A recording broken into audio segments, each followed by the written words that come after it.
guys. We was talking live stories in the call chat, so fucking we kind of got just sidetracked a little bit for 15 minutes, but we'll be alright. Can y'all hear us or? There's no sound apparently. Hello. How about now? Is it me you're thinking of? Can you hear us now? you guys. Can you all hear us shit. now? I can hear. Yeah, they can hear us now. Hey. Yeah, so basically all I've been playing was Resident Evil Village, like it so far. That's all I've been doing. Nice. Lily, what's up? Hey. How you been? I haven't gotten a chance to play any games this week. I've been dealing with a lot of personal stuff. But I kind of want to show something tonight. I'm wearing this like really awesome fly dress. Can I show it to y'all? Yeah, show it. Fuck, I tried to shield swap. Is there a way you can like blow up the image on screen? Oh yeah, George, you gotta click on Lily's camera. Oh, okay. There we go. Talking to George like he's stupid. Oh, Richard, that's you. You're jailbait. Oh my god. I don't even think you know what that word means. Probably not. But I can get like close to it. Me. What do y'all think? Go ahead and show it. She's in a dress. She's in a dress. Oh shit. Y'all like it? Blow it up so nice. they can see it, please. Are you able to walk forward a little bit more? A little more? Oh man, you. Wearing these cute sandals too. Oh shit. Anyway, I don't know. I've just been dealing with a lot of stuff. I hadn't really had any time with to play any games recently, and just but just wanted to show that off. Wanted to share that. I'm feeling cute today, so I thought I'd share that with y'all. Anyway. Nice.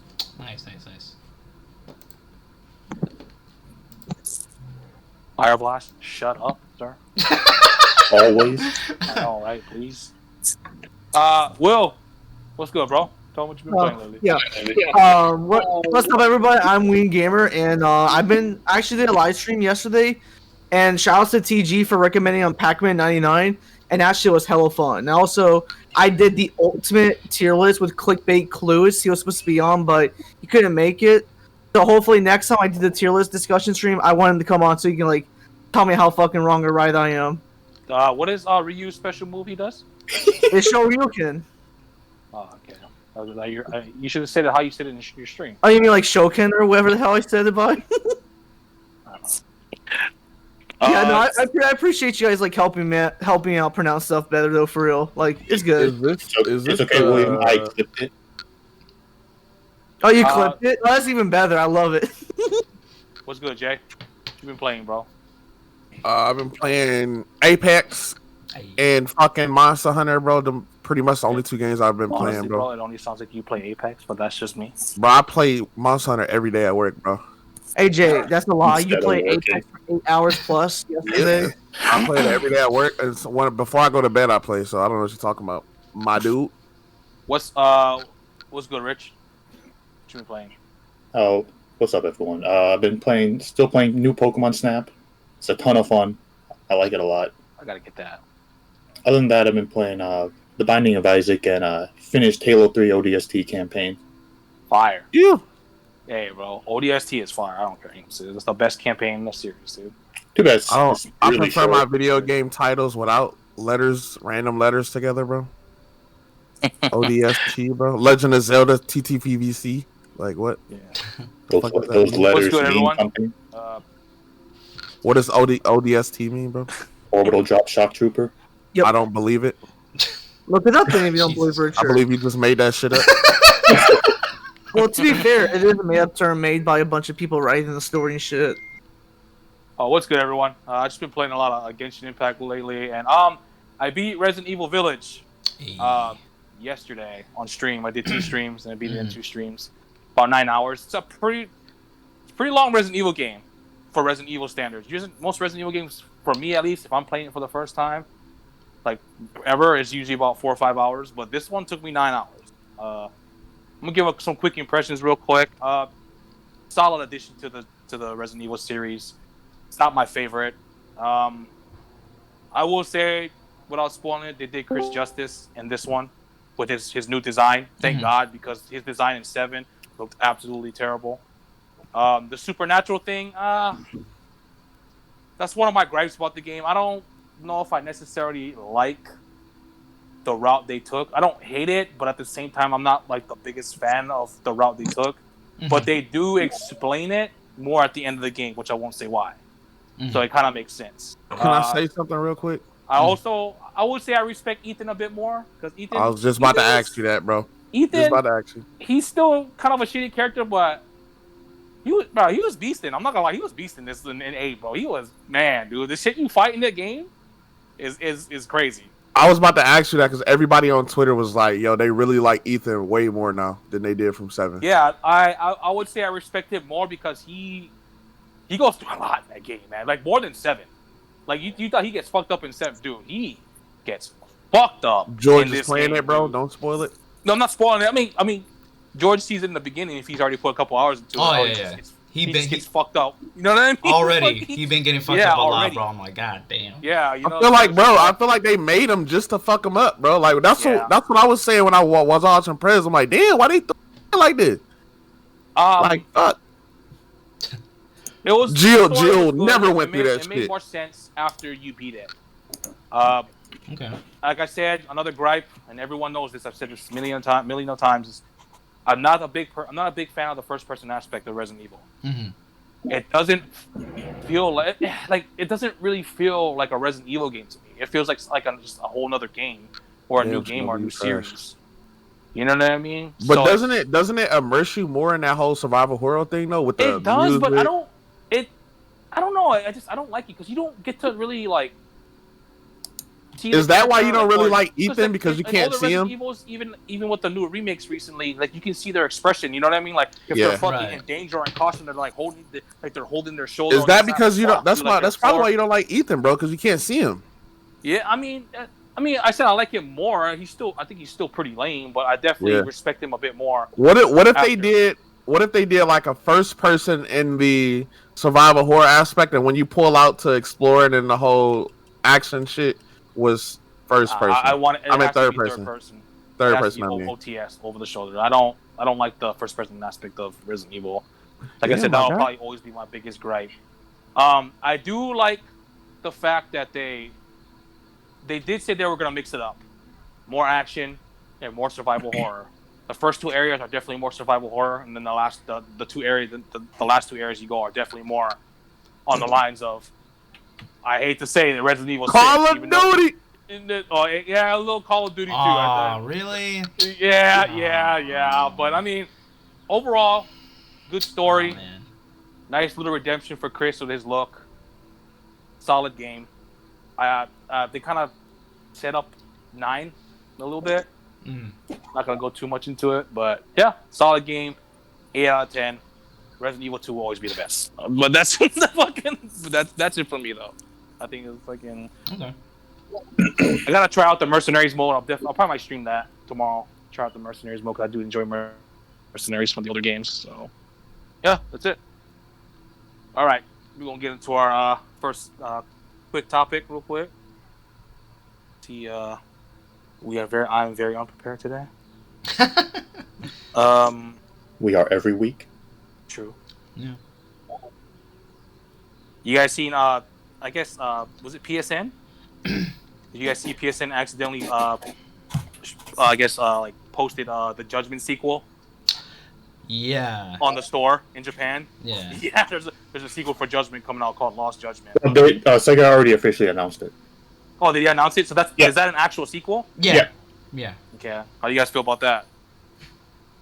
I don't really care because I don't play those. Hey, let's fucking go. Yeah, I think it's dope. I heard Judgment was good. I haven't played it yet, so I think I like the more serious tone to it.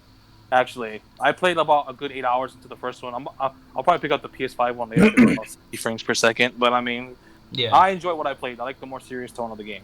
So that's pretty cool that it made enough money to get a sequel. Yeah. Mm-hmm. I'm always down for more Ryuga Gotoku Studio games. Yeah. And I initially thought it was fake because it was on the Japanese PlayStation Store, and it was still called Lost Judgment. It's not called Judgment in Japan. It's called Judge Eyes. So that's why I thought it was fake, because it was still called Lost Judgment on their store. So is it actually called Lost Judgment though? Yeah. Okay, that's cool. How about this? Sony trademarks Sunset Overdrive. Oh, That's Because they own Insomniac. Good for them. So people are saying that Sunset Overdrive might come to PS5, and apparently there's like a sequel too. Apparently, there's rumored they're making a sequel for PS5. Anybody who's played I played Sunset Overdrive on Xbox One. It was alright. It's not like something. Yeah, it's not like fucking something to get excited about. Yeah. Would you guys pick up Sunset Overdrive again on PS5 if it came out? I mean, No. I only played it Xbox, because so I think maybe? it was on Game Pass. That's when I played it.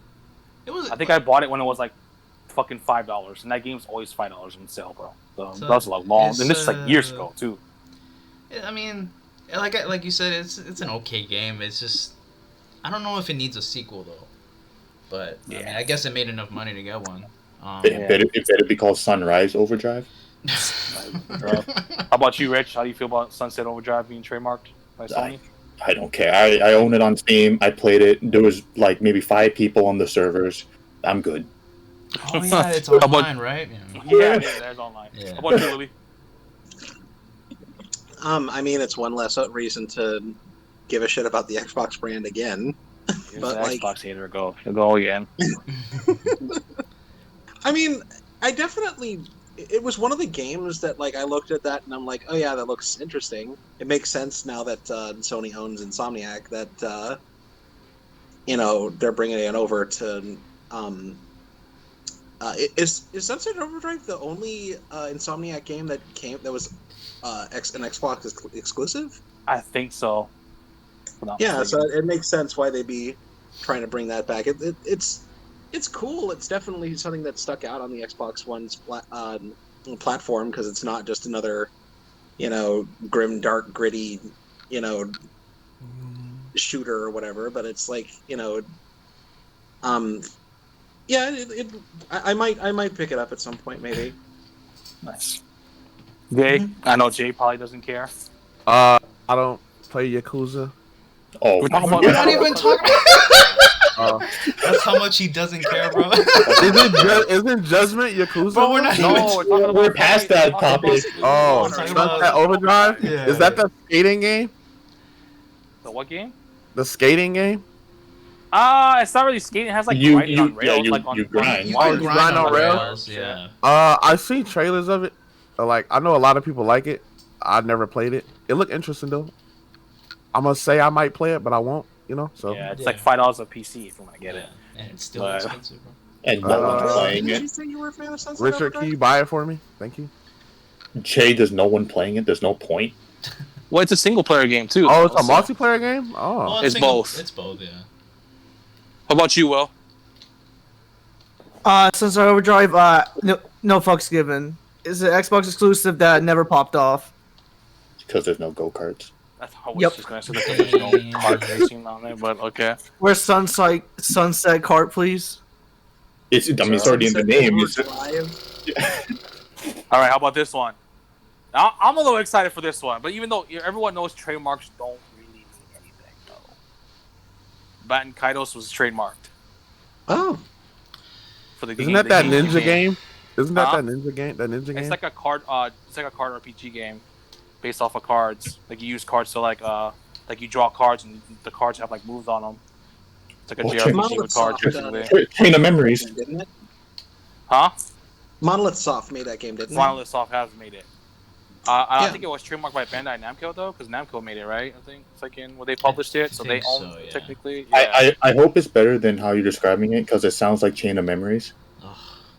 Bandai Namco registers new trademarks for Baten Kaitos and Baten Kaitos Origins in Europe. It's only in Europe, and Europe. Origins has never come out in Europe apparently. So Mm. I did play both games. I owned both games, honestly, on GameCube, and I did enjoy them. The card system took a little getting used to, because it's all about luck, Yeah. The hand, the fucking, what I mean, the heart of the cards, like Yu-Gi-Oh, you gotta fucking, hopefully you draw something good, but Yu-Gi-Oh! if those do come out, To this day, Yami's name is Yu-Gi-Oh, bro. I don't care what nobody says. I'm sorry. How about you, Lily? How do you feel about Baten Kaitos being trademarked? I know this is a game that a lot of people really loved from the GameCube. I never played it, but it was always a game that I'd been wanting to add to the collection. And honestly, I've been actually looking to downsize my gaming collection, and one of the things I was thinking about downsizing was my GameCube stuff. But it's good to know that that game would be available on other platforms, so I'd actually get a chance to play it. So yeah, it's good that it's coming out for more systems. Yeah, great. But it's portable. It's portable. How about you, Richard? I've never played it. If I sure hope it is better than how you're making it sound. If it does come out, I'll play it. Is it a gacha game? They'll make it one. I do really like the song that they put in Smash for it. Yeah, That's it. There's a song in Smash for it? What? Yeah, the valedictory elegy. Play it, fuck DMCA, bro. this is not your Twitch channel, sir. You can do it on your own. I thought it was ours, bro. It is ours, but sir, that shows that you don't care about this channel for the DMCA. Bro, they just go DMCA me, not you guys. Damn. Just link it to his Twitch Bro. channel. How about you, Will? I know you don't really care for Baten Kaitos. Random black guy gets DMCA. I'll give a better take than just saying pass. The quick thought is so if it never came out to Europe, then this is definitely a great opportunity for people who never played it, gets a chance to play it worldwide. Yeah. But it's not the game for me though. I'm not gonna lie. So it's good for people who can finally get in in countries like in Europe. Everyone who's watching, William only plays two types of games. Good games with plumbers in it, and only one type of game. Games with plumbers in it. Mario Kart, Mario Party, Smash Brothers. That's all he plays. He just loves plumbers, bro. He just loves plumbers. Plugged up by I them. guess Whoa! Monkey Ball and Halo doesn't count, but okay. He hates on Fire Emblem characters too, because apparently his tier list, he's Damn. getting a lot of shit to Fire Emblem characters, but that's okay. I only gave shit to Crom and Corn. But He doesn't even play Fire Emblem, bro. what about you, Jay? All right. Good Jay. talk, Jay. I don't even know what that game is, bro. So I'm gonna say I don't care.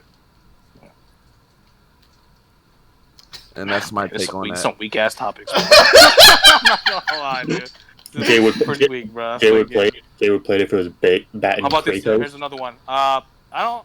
What does that even mean, bro? I don't even. Because you I like haven't God even of heard War. this one, but apparently there's a rumor that Mortal Kombat and Injustice developer NetherRealm is working on a Marvel fighting game. Who? You guys who make Mortal Kombat The and guy who created Injustice and Mortal Kombat, the more recent one. NetherRealm Studios. Yeah. Yeah, they're making a Marvel fighting game. Could be good. Interesting. That's dope. Wasn't the last Marvel fighting game Marvel vs. Capcom Infinite, and that sucked, Yeah. right?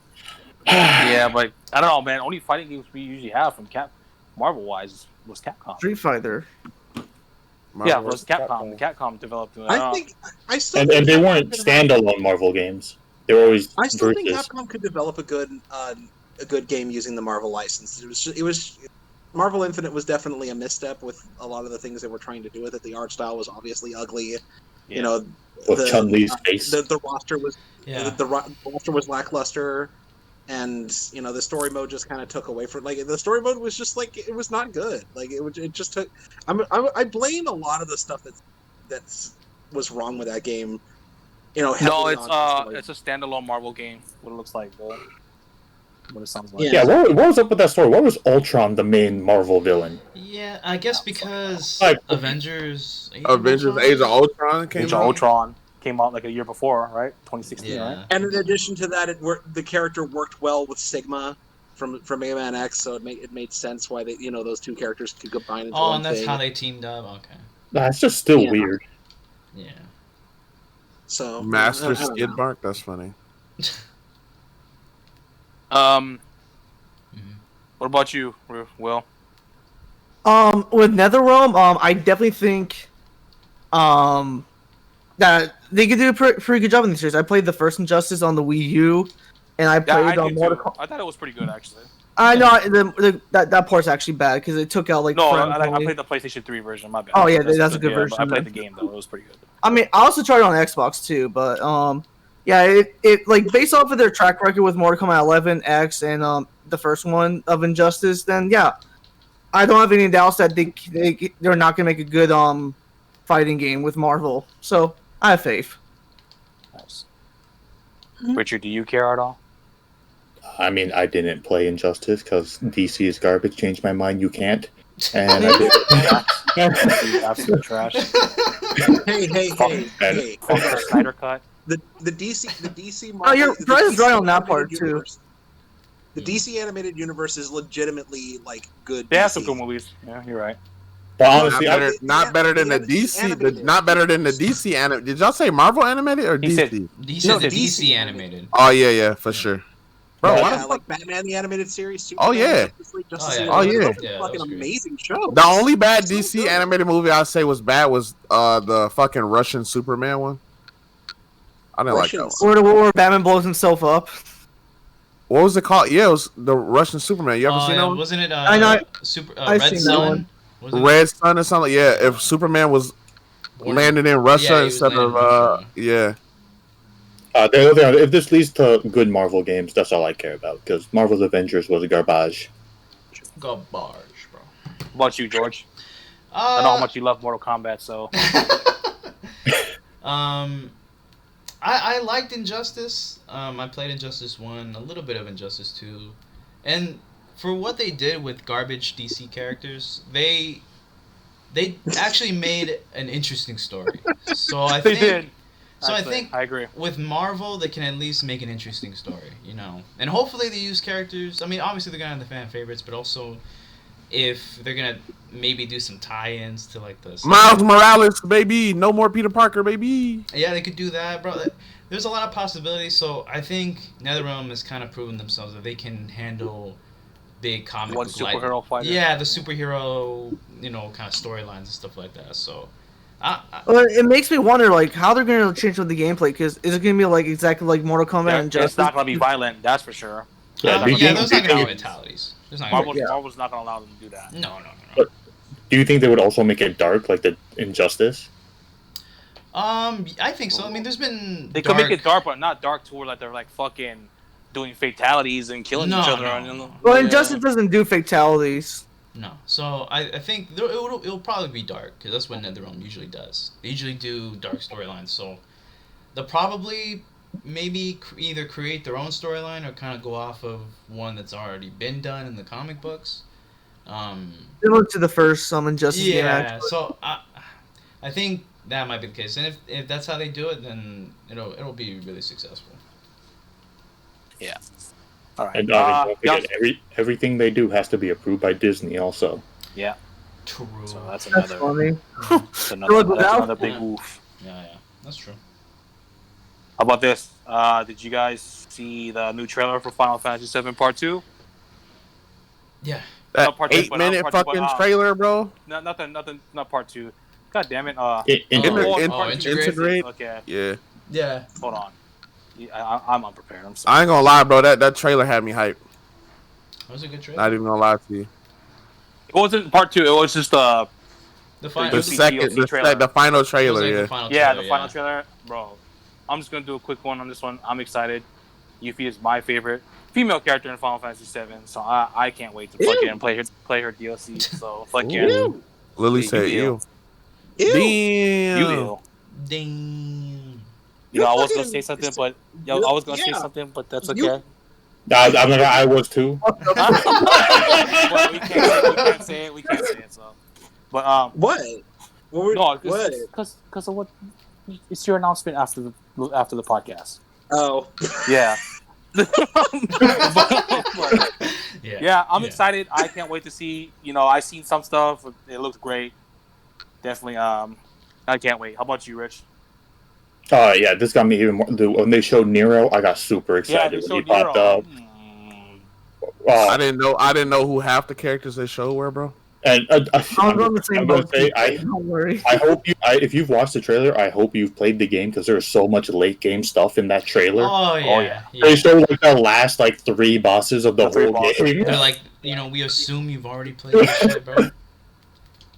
You better have fucking played this game already. We're gonna spoil it all. And if we did spoil it, oh well. you'll still play it. That's tough shit. Fucking deal with it.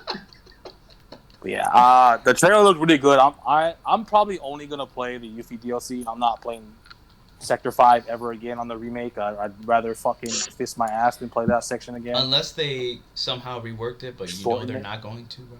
That shit will be the exact same. Unfortunately, I don't know if I want to get a PS5 copy. There is a steelbook. I don't know. The steelbooks might be sold out by now, but there's a Yuffie steelbook for the GameStop version. You Pre-order, and I really want that because, like I said, Yuffie is my favorite female character in Final Fantasy VII. Fuck out of here. And they showed a new summon too. That was super exciting. Oh yeah, we should definitely show a new summon. But yeah, Final Fantasy. How about you, George? You seen the trailer? Yes, I'm hella excited. I'm definitely interested to see like what they do with Yuffie's story, and honestly, bro, like it kind of makes me think of how they're gonna probably introduce like other important characters. Are they gonna do it in the actual part 2 of Final Fantasy VII, or are they gonna keep doing? Might just show up too. At the same time. You know, well, like, are they gonna keep doing like chapters like this where they just release DLC? You know what I mean? Apparently, this is the only DLC. So chapter is that this they're doing. is so this is DLC? Okay. This isn't a standalone game. No. It's basically just a better, Expansion? better load times, fucking Yeah. 4K graphics, better textures, fucking all that, and some improvements in the new DLC. Right. So that's what it pretty much is. I'm hoping that they show Vincent. I hope so. I died, sorry, but but like yeah, I hope they show maybe like Vincent. I don't think they are, but Say my prediction is at the very end of the episode, Yuffie is going to show Vincent, and it's going to be the adventure continues in part 2. Adventure continues. And I only say that because they have PS6. Weiss and Vice and and Nero. Yeah, that's all I'm And saying. they're in Dirge Cerberus, which is Vincent's game. They have to be building up to But something. you remember when I told you that they might show Vince? You go, I don't think they're going to show Vince. And I was like, I don't know, man. It's a lot of Dirge Cerberus fucking references in that game. Dirge of Cerberus. I like that you can shoot niggas. That game was ass, though. Really bad game. But you can shoot niggas. Yeah. That's probably what Vincent's gameplay is going to be when he's in the game. Yeah. Yeah. Well, I'm not going to ask. This nigga gonna be like, shoo, shut up, nigga. I'm about to shoot you in the face, nigga. Choo, choo. How about you, Lily? Any opinions on that trailer? Have you seen it? I know you played the original. I don't really. Remake. I mean, I'm Remake. happy that it's coming to PS5. And if I ever do play Final Fantasy Remake, it's gonna be the PS5 version. With and I'm hoping that they're gonna release a physical version with all the DLC on the disc. Well, you get a code if you buy the PS5 version. Seriously? Yeah, but there's a disc though. But I mean, it's like you just. I just hate that shit. Like, if you're gonna release a physical version with all the shit on it, like, why have a download code for the edition? Like, I hate that shit. Like, fucking put in a little more effort. Put the actual shit on the disc. Come on, guys. That's when was the last time you played a new game? When was the last time you not actually played games? I played games last week. I just didn't do it this week. Ma'am? Yeah. That's not But also, we might as well just throw this into Tetsuya Nomura has mentioned The GOAT. short message on Final Fantasy VII Remake Part 2. He said development is going smoothly. Part 2 starts right after Intergrade. Cloud is running in the wilderness in the sequel. Different atmosphere than Part 1. That's all the things he's pretty much said I after. would hope so, bro. Like, No more Sector 5. yeah. But we do know they're not in Midgar anymore, so. Yeah. You know what? We never had our Final Fantasy VII spoiler thing, bro. It was too late by the time we fucking. Yeah. And we have it right now. It was like summertime. The game was over. Already, Yeah, by the so time it we was were like, oh yeah, we're all ready, bro. It was already summer, bro. We promised we'll do it for part 2. Nah. But let's be fucking clear, like, everyone who's played the original Final Fantasy VII, as soon as you step outside of Midgard, that's when it feels like a real game begins. Yes, and I'm really curious to see how much is in Part 2. Like, where are they gonna stop at? that'll determine how many parts this game is gonna be. Bro, I wish they would have remade the original Final Fantasy VII, bro. Like not like upgraded, whatever they call it. So I want to play it. I don't think I can play it as like the a PS2 remaster? graphics, bro. Yeah, I don't think I can play it with the PS2 graphics. Dude. I want to. I want to play it so bad. Graphics. Yeah, they just got PS1, I'm sorry. PS2 PS1, I'm sorry. I'm trash. Bro, it'd be hilarious, bro, if in Final Fantasy VII Remake Part 2, they're like, yeah, bro, we're gonna spend the first 10 hours reminiscing about Part 1. Like, this is flashbacks, bro. I don't. Like, sir. Well, no, I think we're still gonna play in Midgar in Part 2. No. Just because I don't want to spoil it, but there was one scene of certain characters walking towards Midgar. Yeah, you're right. Yeah. Bro, spoiler. What do you mean? Bro, you played the game. What do you mean? No, I said spoiler, bro. Let's talk about this But shit. there's so okay. Why would they waste more time in Midgar when there's so much more shit that happens? You know what? It's already been a year, so Zach is alive in the remake. Yeah. And he's carrying an unconscious Cloud to Midgar. We've talked about this before after most of us beat it. I think there is going to be some playing segments where you use Zach. So I think that's why you might be think going. Zach will be in Midgard then, and the rest of the party? I think so. I think you'll use him. But here's the thing, though. I hope this doesn't happen. I think Eric is gonna live in this remake. No. And I think Zach will die again. I think he is gonna save Aerith from dying from Sephiroth. That's my prediction. Zach's gonna get stabbed by Sephiroth then. Yes. I think he might jump in front of her or something like that when Sephiroth is coming down and it's like, It would suck if the sword's long enough. Or they both die because he has a long sword and they just fucking the sword. Or what if like Zach like pushes Aerith into the sword? Oh shit! So much shit. Why? What's the point of changing all this shit? Like, well, see, I think this is not really a remake. This is more of like doing this. It's a reboot. So no, it's supposed to be a companion piece to the original game. It's not supposed to replace the original game. Fucking fan fiction. Fuck this. Jesus Christ! I'm never fucking playing this garbage ass game. No, you want fan fiction? That's Dirge servers. You can't anyway, man. You weren't gonna play it in the first place. I know, right? But I was considering it before. I was considering. Oh, she's lying. We're also she was considering it. She's the lying. game is also in a timeline where there are 2 clouds now. Yeah. What? So I think one cloud is definitely please, going to die. Please explain it to Lily, please. Is some fucking time, like time wizard. He's going to different fucking. Baby Dragon. But he is the like flaming swordsman. Oh, I didn't say time wizard. No, I did. It's like some fucking like Chrononaut or like some guy who's going to different universes and fucking shit up. Yeah, he's dimension hopping. In Final Fantasy VII Remake, they should have just to remove the remake. I think this is one of the timelines that he's going into, that you're playing as. I don't think this is the original Final Fantasy VII timeline. Well, that's also that's very apparent because Aerith also knows what's going on. Yeah, Aerith knows. She's very coy about the fact that she knows what's happening. Right. Yeah. I know that's what y'all were telling me, that he wasn't the same. Is not the same Sephiroth. I was like, I never played the original, so I don't know how y'all would know that. Well, because of the fight at the end of the remake, obviously didn't happen in the original. So this must be like some other dimension or some alternate timeline where Aerith and Sephiroth, at the very least, know what happened probably in the original timeline. Yeah. And maybe spoilers. Aerith is alive. I mean, yeah. Well, I might upset some Aerith fans, but she deserves to die. She's trash in this remake, bro. She's I actually didn't mind her in the original, and I absolutely fucking hate her. I'm the opposite. I don't like her in the original. I like her in this game. Yeah, so it's just like I like all of them. Yeah. I can't wait though. Yeah. Like I said, it's like we can't really go off the original because it's kind of like, like how they say it's like a compliment to the original one. But I'm really curious to see where the game stops off at for part 2.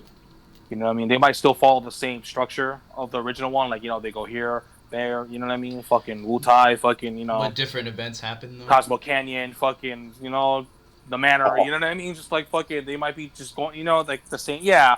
But yeah. Okay. We'll see. Fireblast, I know you haven't played Kingdom Hearts because Kingdom Hearts is way worse than this game. Agree. You haven't played it either, Will? I'm not gonna play no confusing 20,000 timeline emo ass story. I'm fine. All right, we're gonna move on to the next topic, and kind of funny because it was actually one of our main topics last week by Activision, and Activision comes out and confirms that Call of Duty 2021 will be coming out in fall By Sledgehammer. by Sledgehammer Games. I fucking and knew they it. said, of course, it's a PR move or anything. Of course, they said the game is looking fantastic, and they can't wait for people to see it. It's the best and it's one built yet. for next gen. It's built for next gen. Okay. We had a big, thing about Activision and forcing their other studios to work. Probably most of them or all of them work on Call of Duty in some way or some form. A lot of really reliable insiders saying this game was a mess, and I still think it is. I just think they're gonna. Obviously, Activision's not gonna. They can make money even without the game if they skip the year. But Activision being scummy and greedy, of course they're gonna fucking push out a broken game. So I mean, if y'all want to have some quick thoughts on it again, I definitely agree George. with the greedy part. Yeah, how about you, George? How do you feel about this? I know we talked about this a lot last time, bro, but it's confirmed now that it's coming out. I had a feeling, bro, that they were gonna do this shit, bro. Like because too much money on the table. They always bet on their new releases, and it doesn't surprise me, bro, that they would openly lie to people and say that shit is looking good, bro. It's not, bro. A lot of these developers lied to us. Yeah, bro, and it's just... I mean, of course, you can't always believe rumors, but going off of what we've seen over a lot of Call of Duties in the past... Especially Cold War. How buggy that is. Always initially, and sometimes even throughout the whole game's life cycle, it always ends up broken at release. There's shit that's wrong, connectivity issues, being disconnected from the park. Yeah, bro, that's still a thing, bro. Maps are trash, guns are unbalanced. Yep. It's just, bro, it's just... At least you climb rocks in this game. Oh, wait, you can't? It's just garbage, bro. Yeah. Honestly, I don't even know if I'm going to even buy this one. I'll probably You will, bro. It's fine. I think... You will. No, shut the fuck up. Cold War is just... Oh my god, the beta isn't bad, guys. Fucking Cold War sucks, dude. Fucking, I don't care what anyone says. Cold War is so fucking ass, dude. And it broke me a couple days ago when we played it, so it's just like... I was there for that, and I felt bad. I don't know if I want to go through another stressful fucking year, especially going back. I don't mind World War II, but like just you're even more limited with back there stuff again, like that. bro. Yeah, you know what I mean. So it's just like I don't know, man. Can we do a war on Afghanistan? Is it too early for that, bro? Like I want some modern weapons, bro. That's how bad I want. I mean, Modern Warfare. You went to the Middle East, so I mean, yeah. I don't see why not. They can touch up on any war. It's just a fictional fucking story about a real war. You know what I mean? Like fucking. But how about you? How do you feel about them confirming the next Call of Duty? Pretty much. Well, first off, I'm not surprised you're trying to release another Call of Duty with probably the same broken technical issues that they're always going to have with the new Call of Duties because they're rushing the shit, and development's taking much longer than usual because of how more demanding games get. But one of the things I'm going to go at is they're clearly releasing another Call of Duty because they need it because they're horrible financially their own money because they're still losing money. Because they're losing money. They're not losing money. Dude, we talked about the guy taking a big bonus cut off.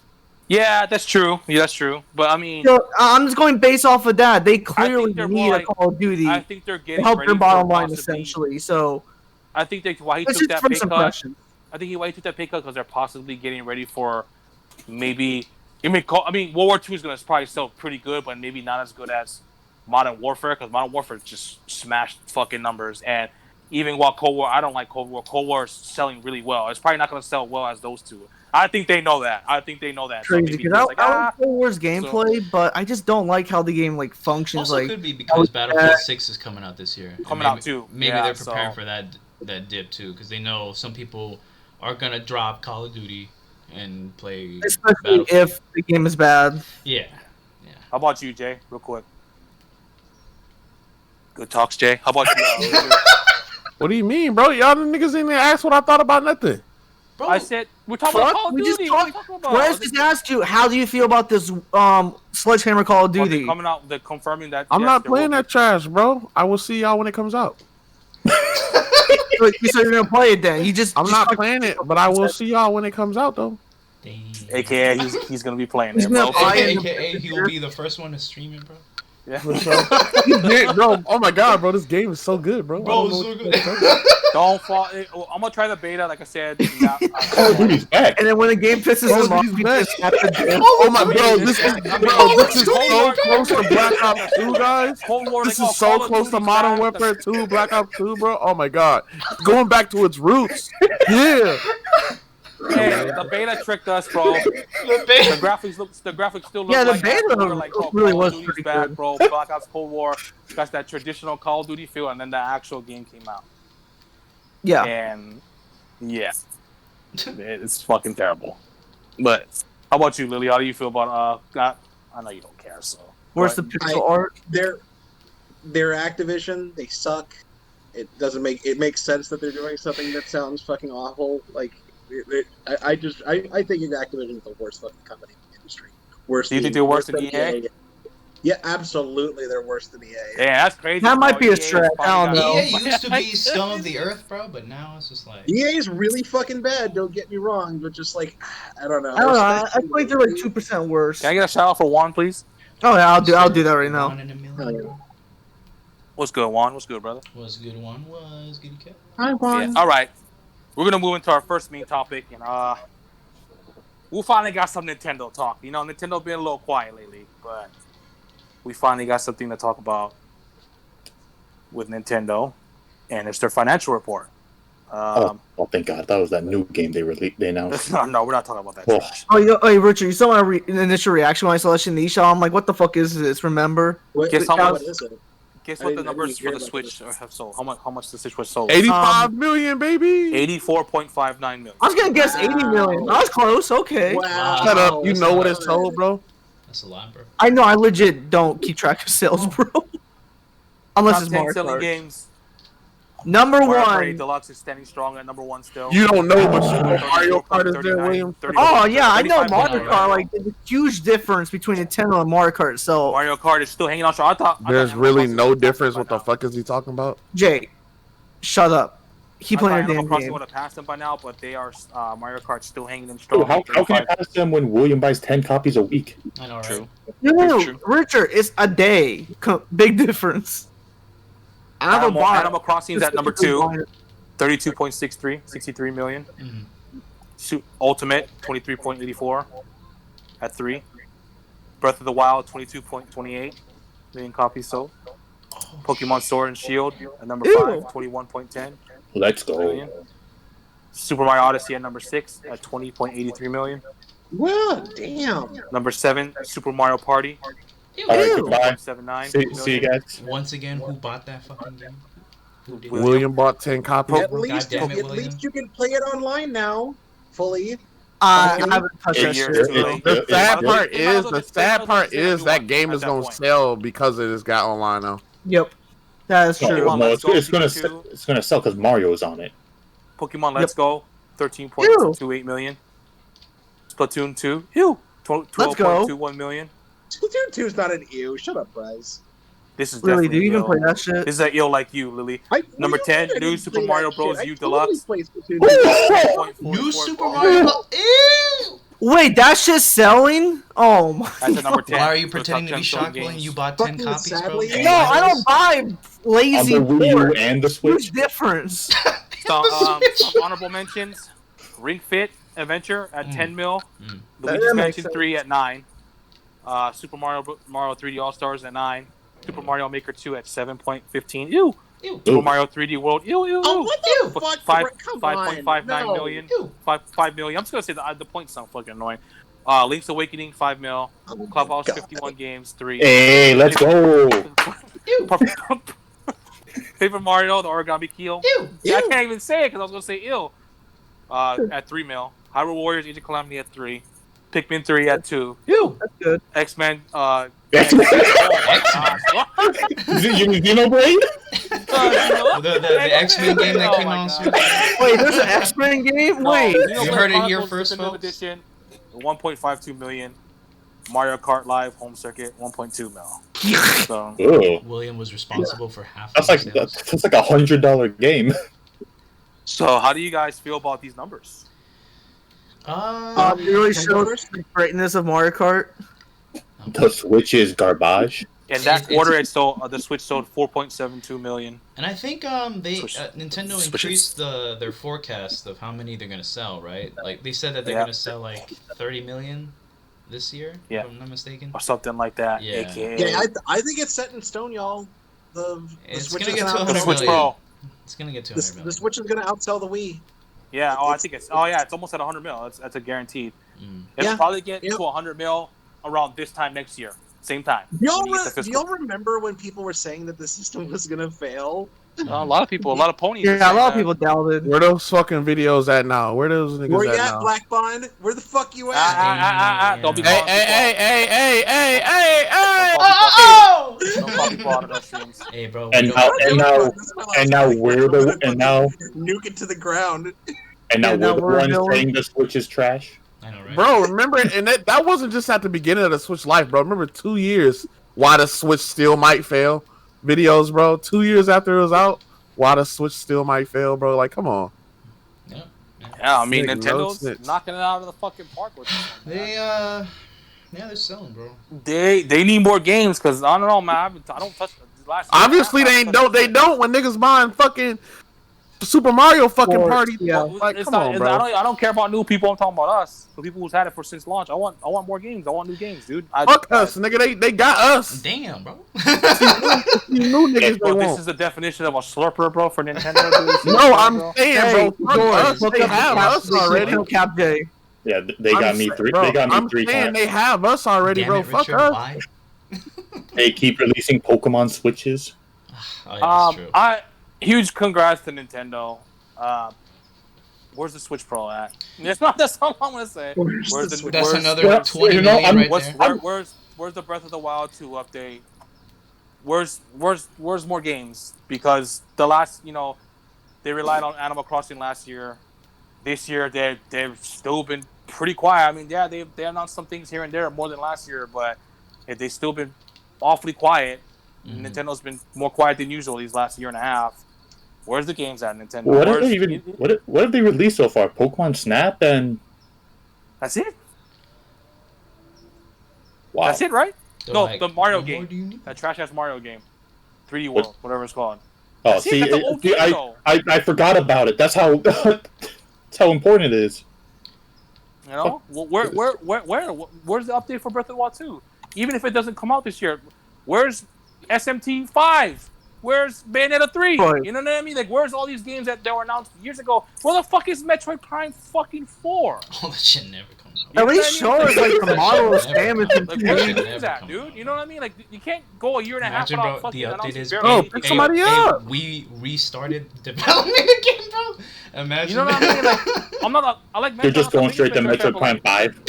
They right. announced these games so fucking early, and then we don't hear about them for years. Yeah. And like, I don't know. It's just like I said. I'm It's happy funny for 'cause, Nintendo, like- but at the same It is. time, Yeah. as someone who's a big Nintendo fan like myself, I want more. Like, I want more games. I don't. They've been quiet too long. Where the fuck the games at, bro? You know what I mean? We What a new wrote Fire Emblem at? Where's March the like fucking- 800 years to like. Where's that Monolith Soft game that this new IP they've been working on? What's the update for that? You know what I mean? It's like, just fucking.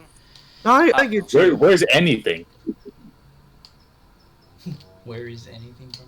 Where is anything? I mean, Juan, I know we're not getting. That's definitely true.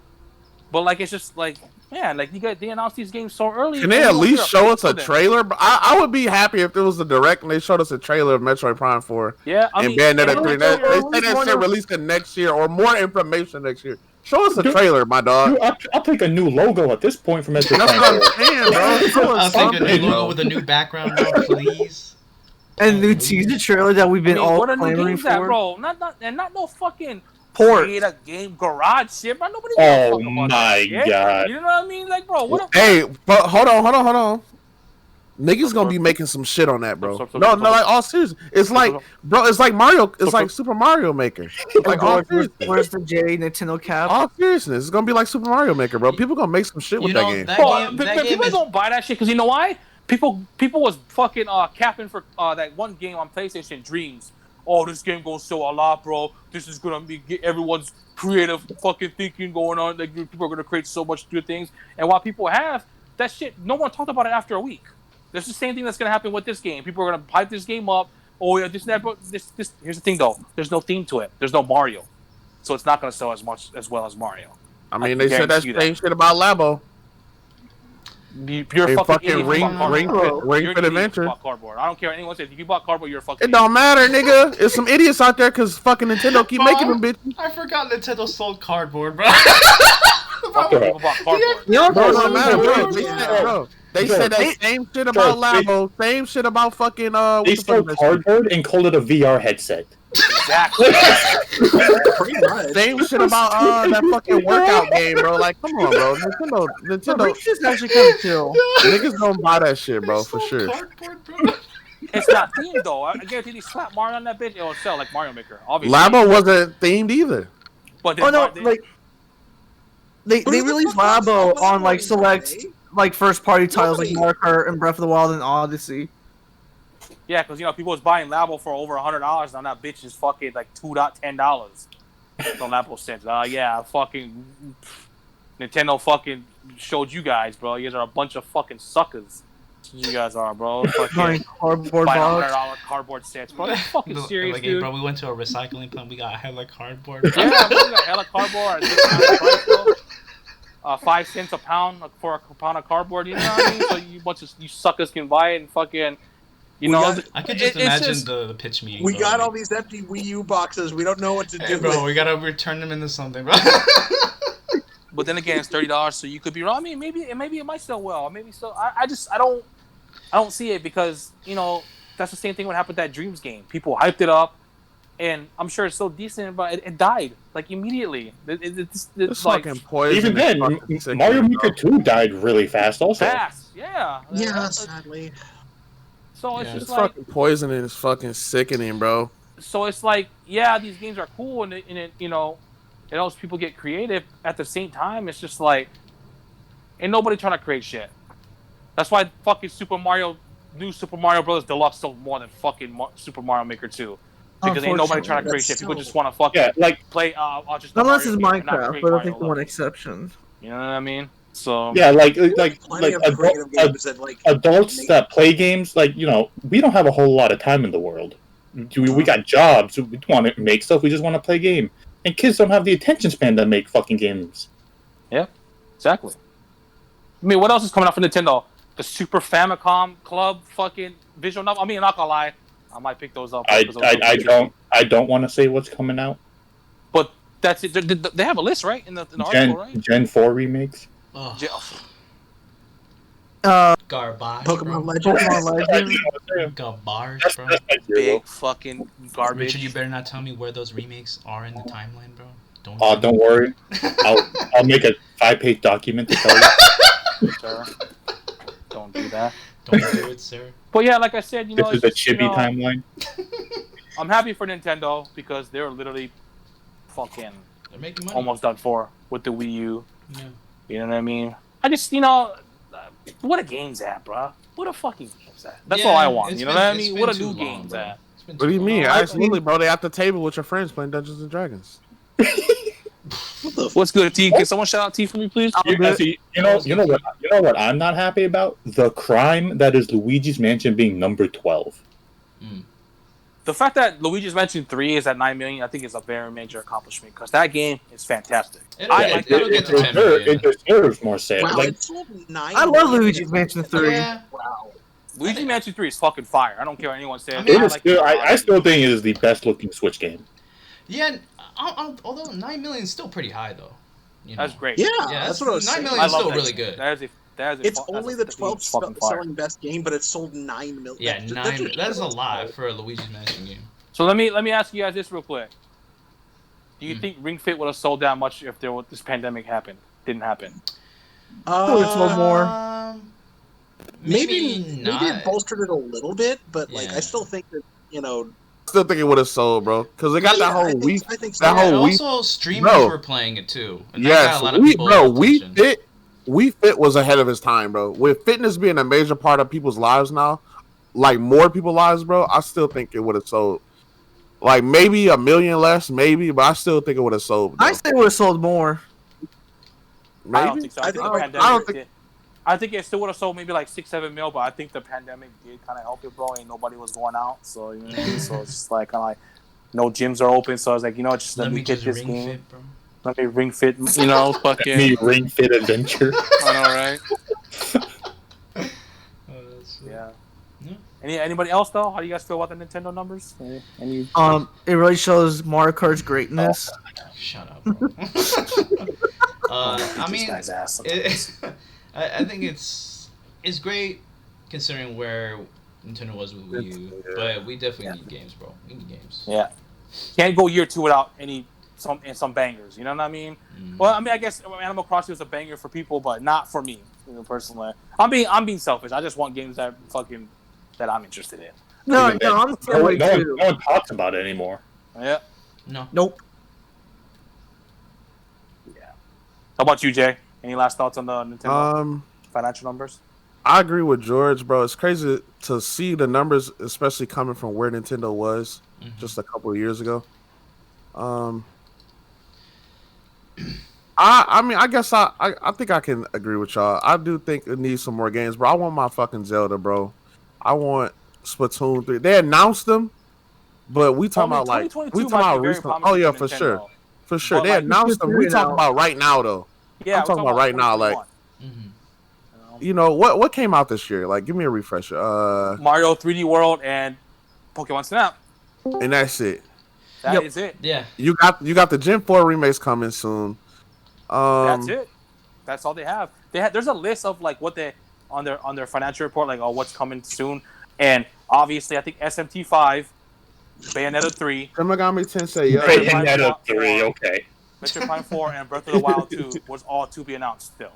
So it's just like, I mean, maybe we might hear something this summer. I'm not gonna get my hopes up because every time we do, Nintendo just takes a fucking fat. I know, dump like on us, dude. I mean, If if you think about it, we got Skyward Sword. Say what y'all want about Skyward Sword, but that's a big release for Nintendo. Yeah, bro. I mean, that's Shin Megami Tensei. You got Shin Megami Tensei coming out. I think at the end of May, right? Yeah. Not old not games, sure. Jay. We're talking about new games.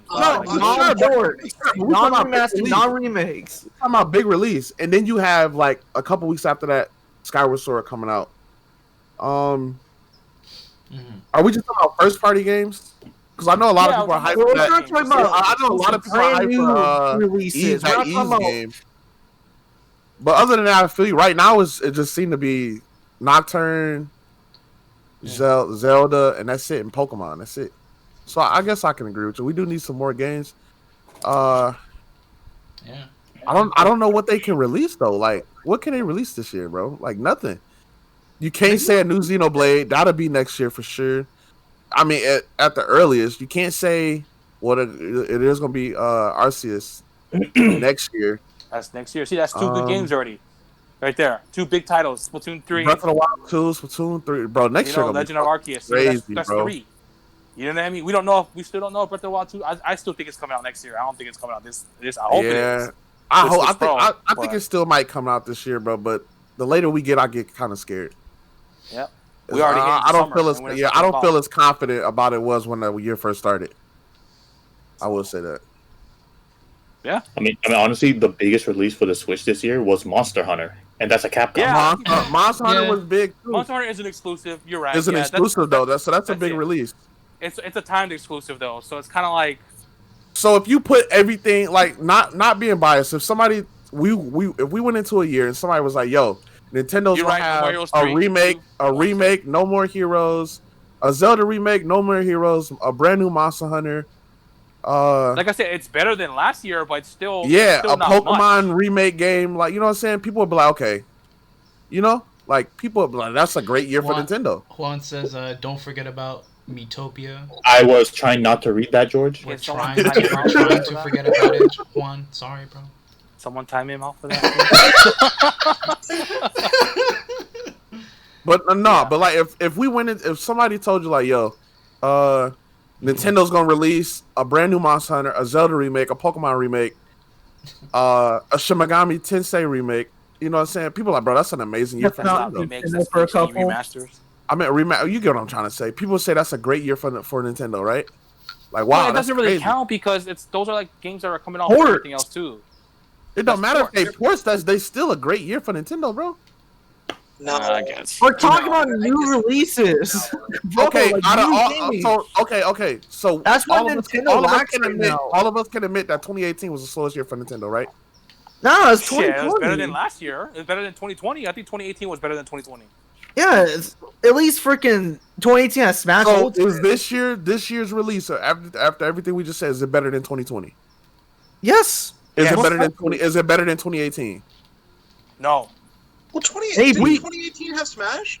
Have Smash Ultimate? Yeah. No, not 2018. 2019. I'm sorry. No. No, 2019 is the second 2019 was strongest fire. year. 2019 had What fire came out in bangers, 2019? Huh? Luigi's Mansion, Fire Emblem 3 Fire Emblem, Astro Houses, Chain. Fire Emblem 3 Houses. Okay. Astro Change, exactly. I still think this is Sword and Shield.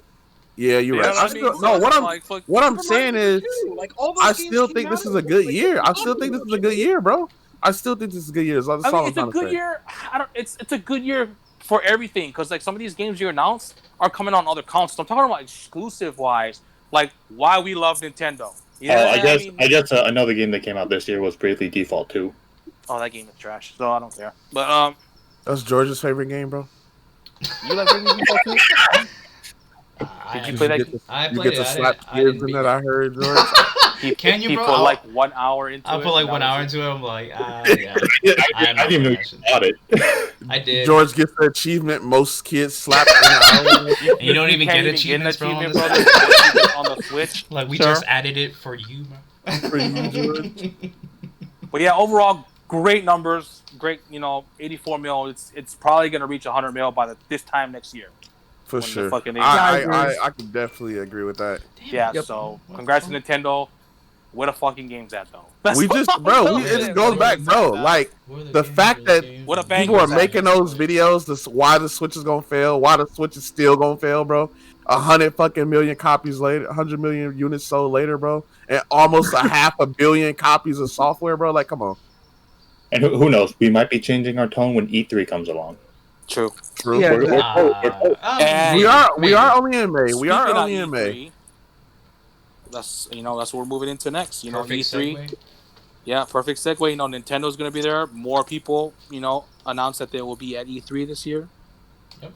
It's gonna be awesome. I last year, I had to, I said E3 was dead, and this Games of Summer could be better. I take that back. The little baby Miss E3.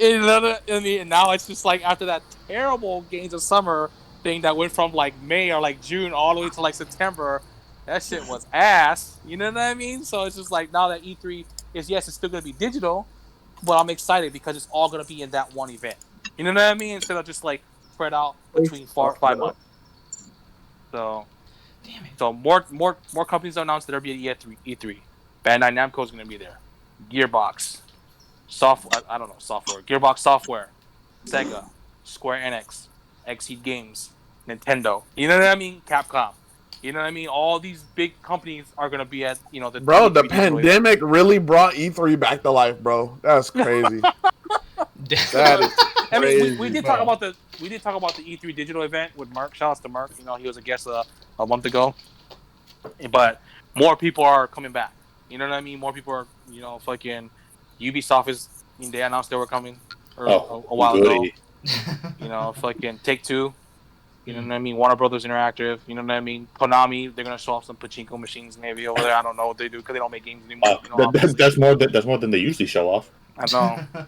How do you guys feel about that? How do you guys feel about E3 season's almost there? We might have to do some live reactions again to certain things. Still gonna be a digital event, bro. Okay, but four. the fact It's that gonna more be a companies, they're companies all are there. there than last year, Yes. bro. Yes. Yes. I am Because there was no E3 last year, so now I mean, you know what I mean. Like yeah. these companies Yeah, are we're coming back definitely after. doing Remember, a like live reaction. remember 2019, where like, bro, all these companies are pulling out. They hate E3. Yeah. Like E3's dead. Now we talking about, bro. All these companies are Like that's Like, crazy, like, hey, bro, dude. we Jeff miss Keighley. E3, bro. Hey, bro, we need this shit, bro. We terrible need it, fucking bro. games of summer. Fucking event. The Fucking. problem- I wonder why they're doing that, bro. Because all you hear is it's cheaper to hold your own event. It's cheaper to hold your own event. Well, it's because it's gonna be all on. It's gonna be all digital. Oh, for Yeah. sure. But I'm pretty sure they playing They gotta pay E3 some shit too, though. Right? Maybe, I don't know. Well, We'll see. It's probably not much, but it's So. A problem with the Summer of Games thing was that, honestly, bro, I really didn't know when they were on. You know what I mean? Yeah. Whereas with E3, everybody kind of already knows. They're gonna announce everything that weekend. Yeah, That week. it's all like week. within a block of time. It's not like spread out on these days that you don't even really give a shit about watching video game news on. Didn't they have some day like Tuesday at 1 a.m., bro, 1 p.m. or some shit, bro? Yeah, Yeah, Tuesday, all 1 these p.m. weird It's something times, weekend, bro. right? Like, I don't know. It's like Nigga, I'm at work. You know what I mean? And there is no release date for that Project Triangle. That might be next year too. So that's another Yeah. good game for Nintendo next year. See, Is that an 2022. exclusive? Does that count as a I time think exclusive, that's right? a time exclusive. I'm Yeah, guessing most it's likely. probably gonna be like Octopath. Octopath, yeah. Where it Yeah, comes out, second party but- type of stuff. So, but how do you guys feel about E3 though? How do you guys feel about all these companies coming back for one event and not or 1 week instead of fucking spread out between like 5 months? Can I start? Go ahead, Will. Well, I believe from a previous podcast, I was legit like the only guy that was saying like E3's not dead. Give it one more chance. So Right. I'm right. No, Never Jay, talked shut about up. the podcast, You're so- slipping for Nintendo right now. But long story short, I'm glad they're coming back. I'm glad that we're gonna see like new releases, new announcements in one short little span, not spread out. Yeah. How about you, George? Yeah, like I said a little bit earlier, like I'm kind of glad E3's back because at least it might still be trash, more likely than not. But But it'll be trash in 1 week instead of yeah, spread out. instead between- of like consistently letting us down over time, The bro. whole Yeah. The whole summer, summer, bro, we're whack-ass just videos, disappointed, bro. At least we get all so of our thirsty for disappointment over. gaming content, bro. New gaming content. You know? E3 is like gamers like Christmas. It's like a holiday for us. It kind of is, bro, and I think it's kind of like habitual. It's tradition. Yeah, like this is June is E3 time. We gotta go. We gotta watch shit for E3. So, like I said, State of the K3. Oh, Oh, Brett, it's gonna be that State was of the best. K4 now. Yeah, so I still State of remember that K4. epic live reaction. Bro. State of the K2, like State of the K2. And like Brad's like, bro, I cannot believe they're actually making a third one. bro. Dino Crisis remake did hurt me, bro. It was a fake fucking rumor. That's all Bro, I'll say. that reaction was so funny, bro, because literally right before that, Prez was like, "Hey, bro, they better come with some fire, bro." Oh, State some of fire. K3, State of K2. State of the State of K3. Oh, man, dude. Next Bro, year's gonna be Jordan's State of dying, K4. dude. Bro. The timing on that was so. It's almost as if Xbox knew you were gonna say that shit. Like, "Hey, bro, we got you. We got you with that fire, bro." See, this is what I'm talking about. E3's coming back. Y'all might see some fucking hilarious reactions from all of us if we do some live reactions. I don't know. We'll see when Nintendo does their direct. They always like to do it on weekdays, so I don't It's know. on a Tuesday. It's gonna be on a Tuesday. So Tuesday, maybe in the morning. yeah. So we'll see. We'll definitely do some reactions to some of the events though. Yeah. For some epically hilariously fucking moments that we've had in the fucking last couple years. I'm sure there'll probably be some more funny ones. Yeah. But go ahead, George. Sorry. No. And honestly, that's another part of it, bro. It's just like everybody kind of coming together and just laughing. Getting excited for gaming. Yeah, Yep. getting excited, laughing at the trash games, bro. Being disappointed. It's just like a time where you just gotta like focus on games, bro. And that's something that the Summer Games really didn't have. Yeah. It just didn't have that, bro. So I'm excited. You're right. How about you, Lily? I never really thought that E3 was going to go away completely. I knew that they were probably going to have to restructure how they did it, and sounding like this is like it only took a worldwide pandemic to do it, but like it makes sense that they're doing it this way. Does this mean that the event's going to be any good? I don't know. Maybe. I'm liking the list of game companies that are going to be there. I've noticed the games, the list that you listed off, like I guess outside of Ubisoft, but like there's a lot of Japanese companies there, which I'm excited for. Yeah, I'm excited for that too. Like so it's weirdly going to be a Japanese heavy show. It's looking like. So is Microsoft and Sony gonna be there? Microsoft, they're usually around E3, but they're never with E3. So I'm sure they're gonna be. It's gonna be the same thing. They'll probably have some kind of conference. It's gonna call E3 Next Door. Yeah, it's like something like that. They have they're usually at the Microsoft Theater, so I'm guessing they'll do the same thing. It won't be a part of E3, but they'll probably have like their own event. They're still gonna bring in like E3 for the money. And I'm sure Sony. I think they said they're not gonna be there, but I wouldn't be surprised if they do like a state of the play, like maybe the week before. You know what I mean? We all know that we're going to be waiting for the best conference of them all, limited run games. Ew. Ew. Don't you fucking dare limited. I was going to say something again, but unfortunately I can't say it. But thank God we're making that announcement. But how about you, Jay? How do you feel about E3 coming back? With more companies announcing they're going to be at E3. How about you, Richard? I mean, we always get so excited for E3. We're like, this is the year. We're getting all these games. And then, we laugh at the moment of the funny games, but at the end, we're just like, this shit ass. Why were we excited for this? But it's something that you just have to go through, though. Like, it's just... You kind of look forward to it. It's a rite of passage. You have to watch E3. Yeah. It's going to be like what? This is going to be like, if we're going to do reaction this year, this is going to be like me, all of us. I mean, not all of us can make it to our reactions, but this is going to be like me, George, and like Williams, like our third year doing something with E3, like live reactions and stuff like that. You know what I mean? It's like, we'll most likely not be able to do all of them, but some of the big ones, we'll definitely try and do. Like whenever we watch, like not even just E3, but like anything Nintendo announced, it's like we always have these big expectations, like they're gonna have these games, and they're gonna show like an expansion for Game Builder Garage that no one's gonna imagine. I don't want to watch that. Hey, bro, all right, we're doing a spotlight for 20 minutes on Game Builder Garage. Like, fucking 10 minutes in, we're just gonna wish we were somewhere else at that moment. Stream's over, everybody. Yeah. But how about you, Jay? I'm hyped for it, bro. I'm ready. Just show me. I'm ready too. Just show me the games. That's all I gotta say about it. Show some games for everybody. Bro, Ubisoft. No, fuck that. Show games just for me, please. Damn. Apex Season 10, bro. Fuck Jay, show games just for me. I'm off. Call of Duty. Call of Duty. Call of Duty World War. Call of Duty World War II coming to Switch, bro. Oh my god.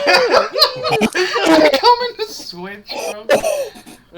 Running at a crisp 705p. It won't even run. It'll per second. It'll just break your Switch. It'll break it. How about you? Will? E3 coming back. How do you feel? I'm excited for like a gaming tradition to come back, and I hope they bring some heat because last year was trash. So I hope something. That's telling you right, bro. It's tradition, bro. Yeah. Crazy. Gee, I hope they announce Mario Kart 9. Do I have to say this 1,000 times? They don't need a Mario Kart 9 for this damn system. I could wait for the next Switch. I hope they announce Mario Kart 10. Exactly. They need Mario Kart. Mario Kart 10, but Mario Kart 9 for the next system. I want Switch 2. Hey Richard, where's my miles per hour kart game that you promised me? The miles per that was a good one actually. The miles per hour. I love that joke. So good. But yeah, E3 though, can't wait. Definitely stay tuned. We'll do some reactions. We got 2 more topics. I want to go over the Apple versus Epic one, but I want to read more into that because that one's actually been getting more and more interesting. So I think we'll save that one for later. But real quick, Discord partners with PlayStation. I don't know if you guys heard, Discord announced that they'll be partnering with PlayStation to add the Discord app to PlayStation on PSN in 2022. Can I go first on this one, bro? Can I go first on this one? And I'm sure this is not just like only for PlayStation. I guarantee it's gonna be on the Xbox as well. Can Not I I mean please Switch, go bro. first, Switch bro? can't even fucking do voice chat. So you know what I mean. So Switch can't hopefully with run Switch Discord, Pro, bro. hopefully with Switch Pro, they can do something with that. Here you go, But- bro. I'm gonna say this, bro. Xbox ahead. probably fucked those negotiations up. It's like Discord, President Discord's like, look, these niggas, Microsoft tripping. Call these niggas up at Sony. We want a deal right now. Yeah. They I paid- don't. But they see, they're paid being Sony partnered to with put Discord on PlayStation this doesn't shit, mean bro. that PlayStation owns them. They just did like a No, partnership. Of course, I'm saying like, but you know, they just made that deal so quick after they was discussing selling a fucking thing, bro. Yeah. Like how? I'm gonna say this real quick, and I'll let you guys go. I think this is pretty big, just for gamers in general, to put Discord on just hopefully on everything. Hopefully with Switch Pro they could get it on there too. You know what I mean? Like you don't have to like me. I don't have my PC yet, so I use my phone, and then I play games at the same time. You know, like with Call of Duty. You know what I mean? So I have a headset and then I have earphones on to hear, the guys talking while hearing the footsteps. So you know what I mean? Like if they can, what they're gonna do is integrate Discord on to these consoles. That makes things so much easier for everybody. You know what I mean? Like even for people who have PCs who are playing on their couch in their living room, on PlayStation or Xbox or Nintendo, they can just log onto Discord. Oh, all the homies are on voice chat. Boop, join it through fucking through the app on there, and then fucking play a game. Discord's in the background on your console, and then fucking you're playing a game. Maybe playing Call of Duty or something else. You know what I mean? It's just more convenient. Yeah. So hopefully next year when they announce what they're gonna do with it, hopefully it's something on that lines of that. Just as long as William isn't on Discord, bro. He's just banned from Discord. But how about you, George? How do you feel about the partnership? I feel love. Well, I really do. I think it's great. Honestly, this should have kind of been done a while ago. I think. Long time ago. You know what I mean? Just because Discord has been around for a while, and I mean, and people still use the parties on Xbox and PS4 and all that, but like rarely now. Rarely people though. Way more people use Discord. So I'm hoping this kind of leads, like you said, into Xbox doing it, Switch when they can run it, and it's just, and hopefully this means that maybe we can have like features like maybe you can stream PlayStation games on Discord. You know what I mean? Like Call of Duty. Exactly. Example, so you can stream it and you can have the Discord voice chat in the fucking stream. Yeah. If you only stream on console, you know what I mean? Make things convenient for people who can't afford PCs. You know what I mean? Yeah, and I think. Or No, go ahead. Go ahead. No, I was just saying and also like PS5 is strong enough to do that. You know what I mean? Just to have all those like Twitch and Discord and the game itself running all at the same time. So I think it's possible. So I hope that's what it ends up being. I hope it's not just some lame ass like, oh, you can connect PSN to Discord, so now you can get specific PSN emotes or some shit like that. Like, bro, if that's all it ends up being, bro, I'm gonna be so mad, bro. Like, you can use. I hope not. That's what people are saying too. Like, oh, why don't you just be something like, oh, people can see what you're playing on Discord now when you're online with your PSN. Yeah. You know how Steam is. That like, would be like so. That'd be so fucking stupid. Hopefully not. Bro. Yeah. I think the voice chat thing. I think they're gonna. That's why it's coming out next year. Yeah. I think they're gonna try and figure out how to have Discord running while you're playing games on PlayStation, which will be or running in the background with voice chat. That'll be fantastic. I'm excited. How about you, Will?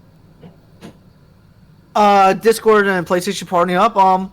The potential's actually out there. Like I was memeing like it was Sony and all that shit because I'm a bias for that type of crap. But like kudos to them for actually like making a deal with them and let's see how that shit goes. Like if they can make that shit work in the background, that's a big plus for PlayStation 5 owners. Actually, they get more money by just basically leasing it out.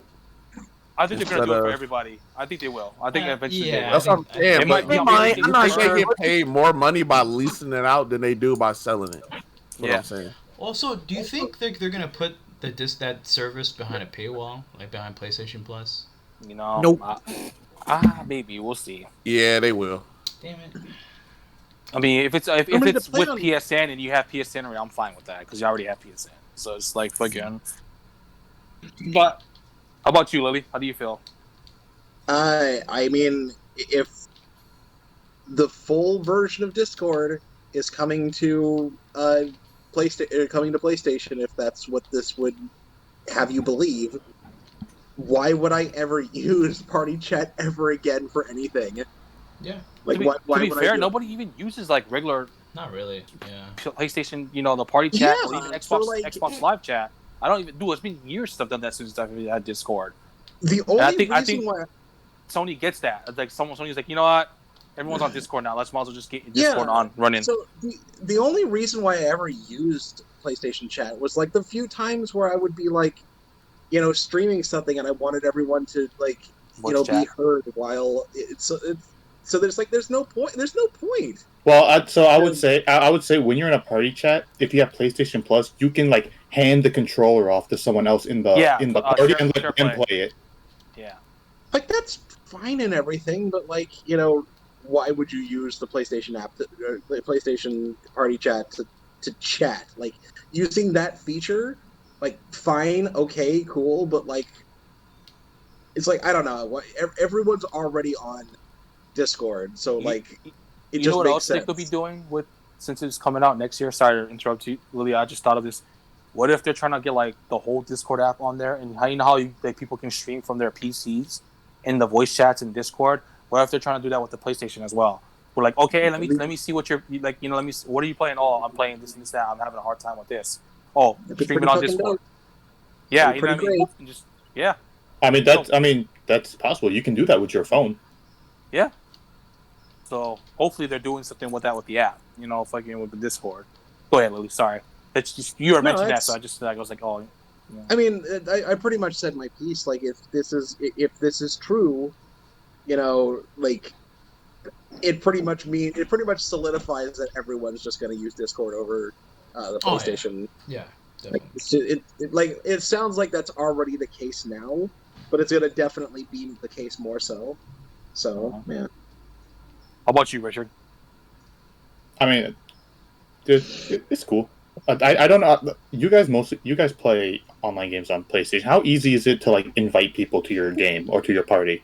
I mean, Relatively easy. it's pretty easy. You do it through the game, Call of Duty. Yeah. If you're online, because you have the Activision ID, just boop boop, just press click those two buttons. There were some games where you actually had to go to your messages. The actual and invite. accept the invitation. Because I know Discord on PC has a feature where if you're all in like a channel call, you could just press a button and it invites everyone into that call into your game.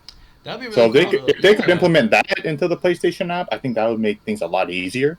Yeah. Yeah. Yeah. How about you, Jay? You want to go again? I know you just said something really quick about it, but I think it'd actually be dope because, like you said, I don't use the in-game chat anymore. Like right now, I'm playing Apex right now, and my in-game chat does not work in Apex. So whenever I play, I just play using Discord. So it's just like.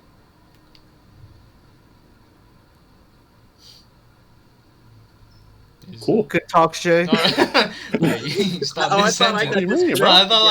looked at the screen. I'm like, did Discord fuck up? I finished, bro. What you talking about? No. He said something. Yeah.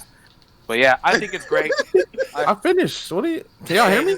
Yeah. They got cut out massively. It just got really quiet. Yeah.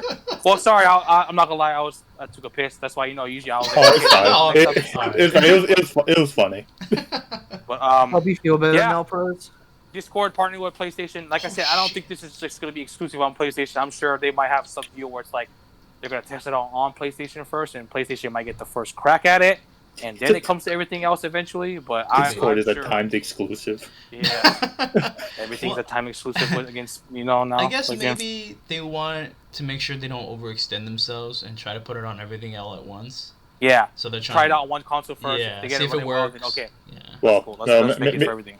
Maybe not Switch. They probably see the Switch struggling to like run one game at a time. Like they can't handle Discord in the background. Like the Switch can't handle running the text on Discord. On the text.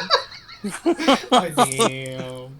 Yeah, I'm excited though. This is good for people, like I said, who just own consoles or just it's more convenient. You know what I mean? Like you set up like how Jay sometimes wants to play things on his TV and doesn't want to be on his PC.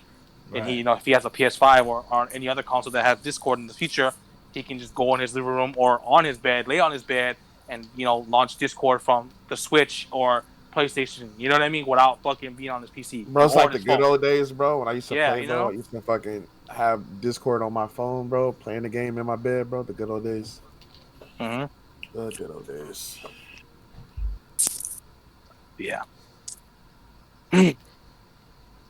We're gonna move on to our last topic though, and this one, I see a lot of buzz around this, and this actually got me kind of pissed off too because like I don't know if you've seen this guy's tweet. He was saying that you don't have to finish a game or beat a game to review a game. You So don't I'm have not to gonna be say the guy's good name. or be good at it, right? Yeah, he was like, so I'm not gonna say the person's name because I don't want people, But this is like a couple days ago, so might have blew over.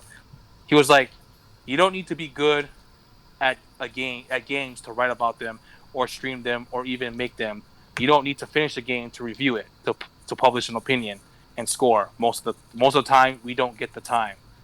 You know what I mean? Whenever I see the usual suspects use these points as reasons to attack individuals, it shows how little they really know about the industry. They're supposedly champions of its pure pandering gifting to an audience of hatred so far from meaningful commentary and criticism. So there's this, I guess somebody, I think it was a Near Replicant review. I try to avoid all this bullshit. And apparently in the review, they said they I don't know, like they barely played it or something like that, but they gave like a review and stuff like that. They were just like giving like a going in on it and giving it like a fucking like a bad score or some shit like that. This guy comes out and says that most people that you don't have to complete a game to review it or give it a good score, but it's dumb because it's like that's your job. You know what I mean? Yeah, like, bro.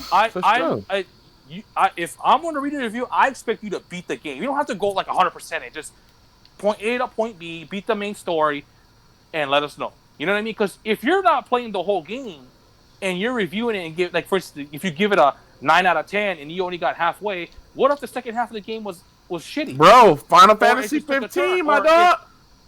Final Fantasy 15 was like that. No, yeah, but like that's what I'm saying. It's just like people go off these Metacritic scores all the time. Like using these as like fucking like ammunition to like go. Like people like to fucking console wars and like going at each other about fucking reviews of better scores for exclusives and stuff like that. But we got these frauds over here saying they don't even beat the games, and giving games fucking 9 out of 10s or 8 out of 10s, or even like if the first half of the game was bad, but it redeemed itself and they're giving it a bad score because they didn't beat it. That they're what I mean? Like I'm gonna use an example. I was playing Resident Evil 8 the last 2 days. In the beginning, I kind of didn't like the beginning, but the second day when I streamed it, I enjoyed it. You know what I mean? So that like people's opinions can change.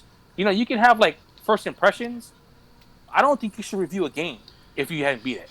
You need to beat a game, not 100%, but like beat the main story and review it.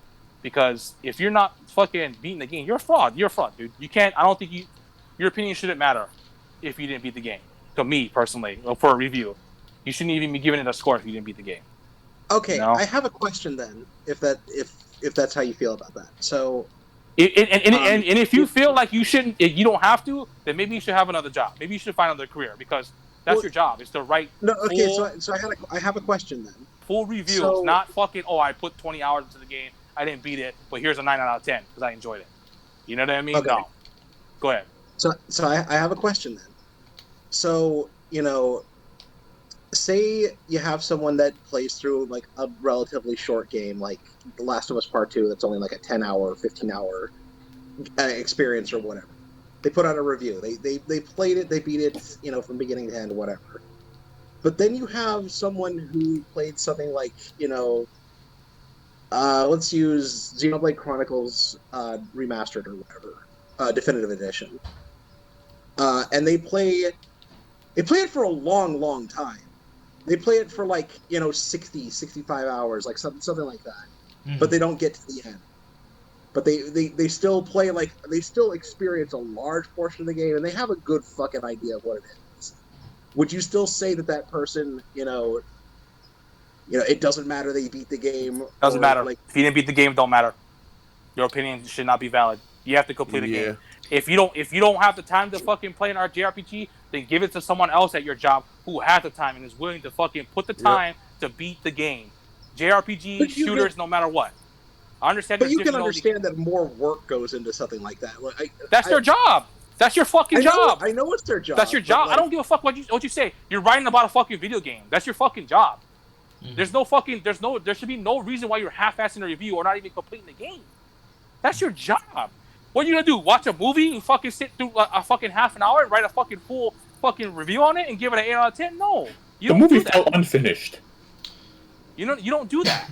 I don't care. That's your job. I only watched. It's not 30 that minutes hard to of the fucking movie. beat. It fucking. Let me review it real quick. It's dumb. Your opinion should not matter if you don't beat a game. You should not. You can give an impression. You can give an impression for a game if you didn't beat it, but don't give it a review. There's a YouTuber. There's a fucking bum that reviewed Dragon Quest 11 here, Dragon Quest 11S, who only put 2 hours into it and gave it like a fucking 8 out of 10. I'm not gonna say this fucking bum's name. That's not even the tutorial. Did that, and they didn't beat it. That's barely You know the what I mean? tutorial. So That's if not you even only long played it enough for for the 2 tutorial, hours? bro. You think you get your first sword then? You know what I mean? So it's just like I know Wait, someone who you did only that. he only played it for 2 hours. You said 20 hours. This person got 20 halfway through hours, Dragon okay. Quest 11S Okay. and fucking 2 gave a review hours? on it. Right. And I'm sure you guys know who I'm talking about. It's someone Yeah. we used to be affiliated with. Yeah. Some bozo, some clown, dude. Fucking. That's I even when he made that tweet, even I was gonna say something, but we were already beefing. You know what I mean? So it's just like I just feel it made it worse. I was gonna say like, how can you review a game if you didn't beat it? Like you're you know what I mean? You can give impressions, but he gave like a full-on review of the game, and only like fucking like 30 hours in. You know what I mean? No, your job is to honestly, complete the game. that's only 1/10 of the game. Yeah. Your job is to complete the game, no matter what game it is. And also, especially for a JRPG that can have, especially if you're just playing story, it can have like a lot of twists. Like like Lily, you brought up Xenoblade Chronicles Definitive Edition. That game has really important plot twists. Not just throughout the whole game, especially towards the end. There's a lot of revelations, a lot of things that you miss if you just only put 60 hours, and it depends on what you're also doing. But you kind of have to play the whole thing to give a whole review. It's not just, I got a good feel for it. Well, what if towards the end they do a plot twist and you didn't like that? Wouldn't that affect your score? But now you don't know. And now you're giving... Or what if you didn't like the game from the beginning, but you didn't put enough time in it? Exactly. And maybe like after your review came out, you went back and finished and you absolutely you saw that plot twist. Oh, Okay. Now it all makes sense. Now it's making me enjoy the story more because now I know exactly what happened. Let me ask another question then. Mm-hmm. Still using Xenoblade Chronicles as a base for this. Mm-hmm.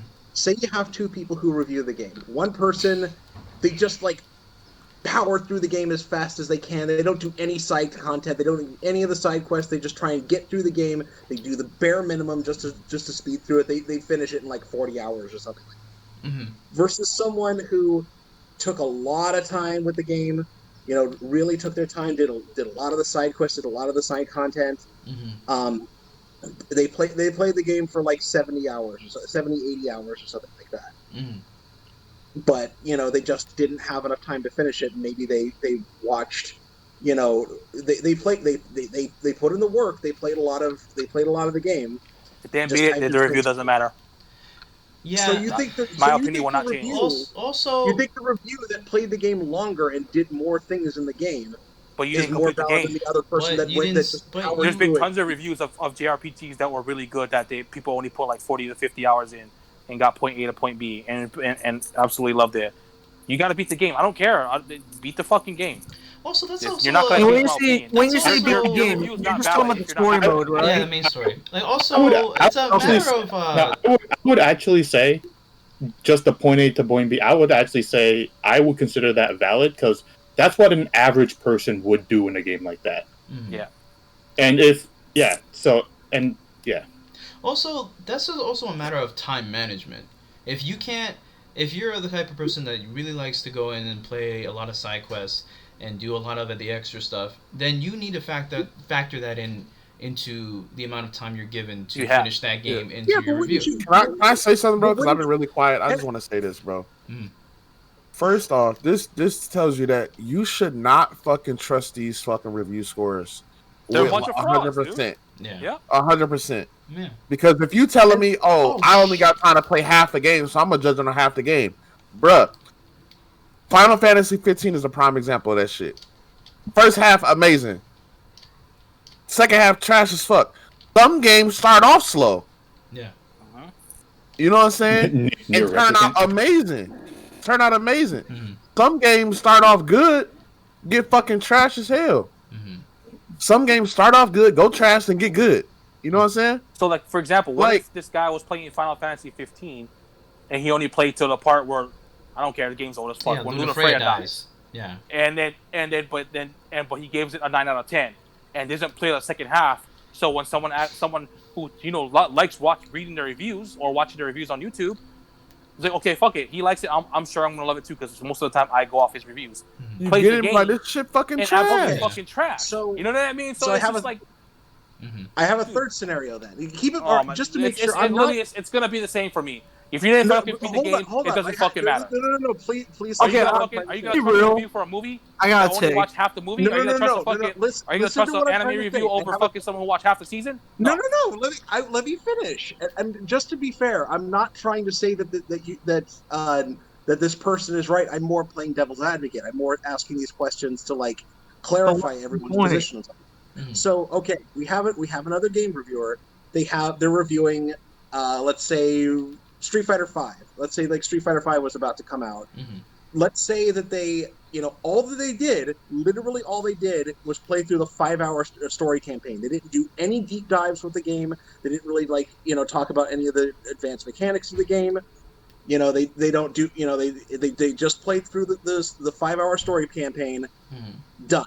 You have a second person that reviews the game, doesn't play the story campaign, but goes super in depth with all the other mechanics in the game, like the combo system, the V system, all that stuff. The online play, goes super in depth. Are you gonna really is the person that only played the 5-hour campaign? You know what's funny? A more valid review. And you know what's funny about this? Someone said this in the comments about the fighting games. You get someone who can go into depth, who actually plays fighting games a lot, who actually works there, who's actually familiar with fighting games and does everything. It shouldn't take you, like I said, fucking campaign, but dude, you gotta have someone who specifically knows fighting games to review it. You can't just get some fucking schmuck on the side of the street to fucking review here, Street Fighter V, review it. You know what I mean? This is different. This is different. If you're gonna have someone to review a fighting game, I think for any company or any guys who do reviews, you get someone who actually knows about fighting games. But not just in some my random scenario, person. the person that goes in depth with a fighting game didn't actually play the what would be considered the core single player experience. So I would want to know, between those two that I described, which review is more valid to you? I feel like they gotta beat everything. I feel like they gotta go through everything. Fighting games are weird to say. Fighting games are different. That's what I'm saying. You can't really. Fighting games are weird to say because most fighting games that come out, you want multiplayer. So you want somebody to put deep dive into the multiplayer aspect. Fuck the story. And most story is basically a tutorial on how to play the game. Most campaigns for fighting games are fucking a half an hour. You just go through and they basically tutorials on how to play the game. Also, if someone's willing to go that far and deep dive into a fighting game, most likely they would play the story too. It's not that long. It's not as long as a JRPG. So I really wouldn't see why. But the deep dive into the multiplayer is what I will. What you want to watch. But if you're gonna review the game and go that far into reviewing that game, most likely you're gonna do the campaign too. Maybe this reviewer just says this review is only for hardcore players. Nobody's gonna give a fuck about the story mode. It sucks. I don't care. I'm just getting into the mechanics. If you preface it with that, if you state that, then that's you're different. stating that. You're not. These people aren't stating that though. The problem with what I'm assuming what this is just you assume that they beat it. They don't flat out tell you, oh, I'm only focused on the extras. I'm only focused on this aspect of the game. No, they're saying, hey, this game is an 8 out of 10. And you assume, that means you played it. You beat it. The whole game. You beat the whole game. And you think it's an 8 out of 10 or a 9 out of 10. But they're not saying that. So it's it's disingenuous to do that. Whereas somebody who only cares about fighting games, hey, I only care about the mechanics, the multiplayer, the connections, that's all this review is going to be, then that's different. Then you already know what you're going in for, Yeah. And no one's going to a review to look up advanced mechanics. You'd go watch a pro player. True. Yeah. Yeah. So it's just like I said. I mean, I find that really bugs me that we got people out here reviewing games essentially lying that don't beat them. in a way, you know. And also, and I'm not trying to be that dude, but if you're getting paid to play video games And or review to review them, like the whole thing. like bro, At least beat it. you don't have to do 100%. Just beat. Like I said, Yeah. like I'm sure a lot of these reviewers have some kind of like you know, I'm like sure they got time like some constraints. rules to go through. Like beat the game. You don't have to do all the extras, but try and dive a little into like the extras and the side quests. Not too much to warrant you like you're not gonna be able to get your review done. You know what I mean? Fucking check out the side stuff. You know what I mean? Check fucking the story. Fucking and all that good stuff. I can give more examples outside of fighting games. What about something like Call of Duty, where definitely the core experience is with the multiplayer. So But here's the the thing, story though. the story is really good too, though. Most reviews for Call of Duty, they do a campaign, Call of Duty campaign, and then they do Call of Duty multiplayer. They do 2 separate reviews. Because the story mode is actually pretty good in some And Call of Duty they games. don't And then wanna talk multiplayer, about they can't really play multiplayer because they do review in progress. It says they can't do multiplayer till the game comes out which makes sense. because the servers aren't on. Because you don't know how the servers are and shit like that. Yeah, the servers aren't online until the game actually comes And out. that's something that these reviewers can do also. If you haven't beat the game, just say it's a review in progress. Yeah, Just say but like, some people don't do that. Yeah, They don't do that. They don't though. do that. You know what I mean? So Then it's why just wouldn't- like Or and review may change after 20 more hours into review the in game. progress. Yeah, like just say, First hey, my impressions. opinions might change. Why not say that? Or just say flat out, I didn't finish the game. I didn't. Yeah, like that. Here's my lazy review of this game. They won't do that because they want clicks. even though they pay me to play games, this is my lazy review of it because I didn't beat it. Yeah. Mm-hmm. And also, Prez, I think you said that that dude tweeted saying like, oh, people who don't know what really goes on behind the scenes of when you make like a review or something like that. But that's like a lot of people's jobs though. There's a lot of jobs there. I don't know the behind the scenes shit, but I still expect people to do their fucking job, bro. Yeah, I don't know what goes on behind the scenes, but like, you're really gonna do a half-assed job? And you're really gonna try to lie to people? Saying like, oh, I did beat this game, but in reality I really didn't? Because this guy pretty much said that most look, reviewers don't beat the game, so they review it still. I love how he speaks for like, all reviewers then, bro. Yeah. That do this. So, well, I mean, let's I'm gonna read a comment real quick. One was like, I would say dive into all aspects that the game offers you. If you don't do that and your job is to try all that a game offers you, then why should your opinion matter? Yeah. Mm-hmm. Which is true, but at the same time, like I said, most common gamers don't dive into everything. They beat the game and move on to the next. You know what I mean? Yes, do dive into everything, obviously, but don't like fucking. You know what I mean? Like, it's just like you have to. I feel like the main thing to do is complete a game, not put 60, 80 hours into a game and get like halfway through and then review it and think that's good enough. Because you could absolutely love the first half of the game and then absolutely hate the second half, or vice versa. Yeah. And then you're gonna give our review a 9 out of 10. Like I said, Final Fantasy 15 is a prime example of someone you love to read and watch reviews of said 9 out of 10. This game is perfect, and they only played the first half until Luna Freya dies, and then you get to that part, and then the game forcefully pushes you through to the end of the game. You can't go back to any more side quests. You can't do anything. It just forces you to fucking. Bro, that's what really fucked me up about it, bro. Because like you'd be like, you wanted to play it, but bro, okay, I'm gonna come back and do all these side missions. Yeah. After that, bro, nope. Nope. Oh, what side missions, bitch? And also, you could spend up to 60 hours. Oh, you thought you was gonna race some more chocobos, nigga? No, you ain't racing. You could spend up to 60 hours before that part too, you know. So then I have another question. Then. Oh my god. If do you think that pushing for a game to be completed, no matter what, no matter how long a game is, do you think that promotes in some of these companies like IGN or whatever to like push for people to not be thorough with a review? Yeah, bro, the fucking deadlines and shit that they be having. They have time constraints, definitely. You gotta beat a game in time. And also, I'll be fair. Sometimes companies don't send review copies in time. Yeah. Some people send like a day before. That also happens. It'll be like review in progress or something like that. You know, like I mean, like I think Sekiro was like that. No one in Cyberpunk, I think, was the same thing too. Cyberpunk, they only gave out review codes for PC, if I'm not mistaken. So it's just like, yeah, I mean, companies can fuck sometimes it's their fault like that too. Yeah. You know, and I'm gonna say it again because I heard a reaction from fucking Richard or whatever the fuck. I'm not saying that I agree with this person. Again, I'm just playing devil's advocate for asking these questions. Yeah, that's all. How about you, Will? How do you feel? Do you feel like if your job is to write reviews on games, completed games you completed, right? Now, how do you feel about that? Do you think you think a reviewer should complete a game before they write a review, or do you think it's a valid enough review to be like put 50 hours into it and not beat it, or not complete the whole game? I'm honestly on your boat, Prez. It's your job to review the whole game. If the whole game story mode is 50 hours, gotta play that shit for 50 plus hours. And you gotta tell people majority of the content, especially the core stuff. Like, if you play Halo, for example, you gotta play the single player and the multiplayer. Those are the two main components, you know? Yep. Like, well, of course, there's like other stuff like Firefight, but that's like 2 seconds play right there. But yeah, you're getting paid.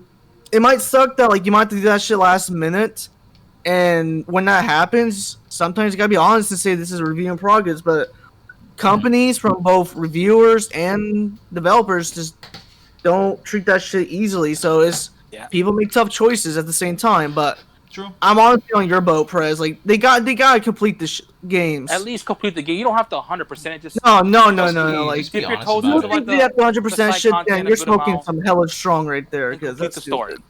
For shooters, Yeah, I agree. Do 2 separate reviews. Campaign, when the game comes out for everyone, dive into the multiplayer and then do a review of the multiplayer. Fighting game, Perfect. Yeah, exactly. dive into everything. The fighting mechanics, the fucking the online, the netcode. You know what I mean? The rollback, whatever whatever fighting, something like that. Man, just imagine me reviewing the online. Just like just for whatever different games, different genres have different.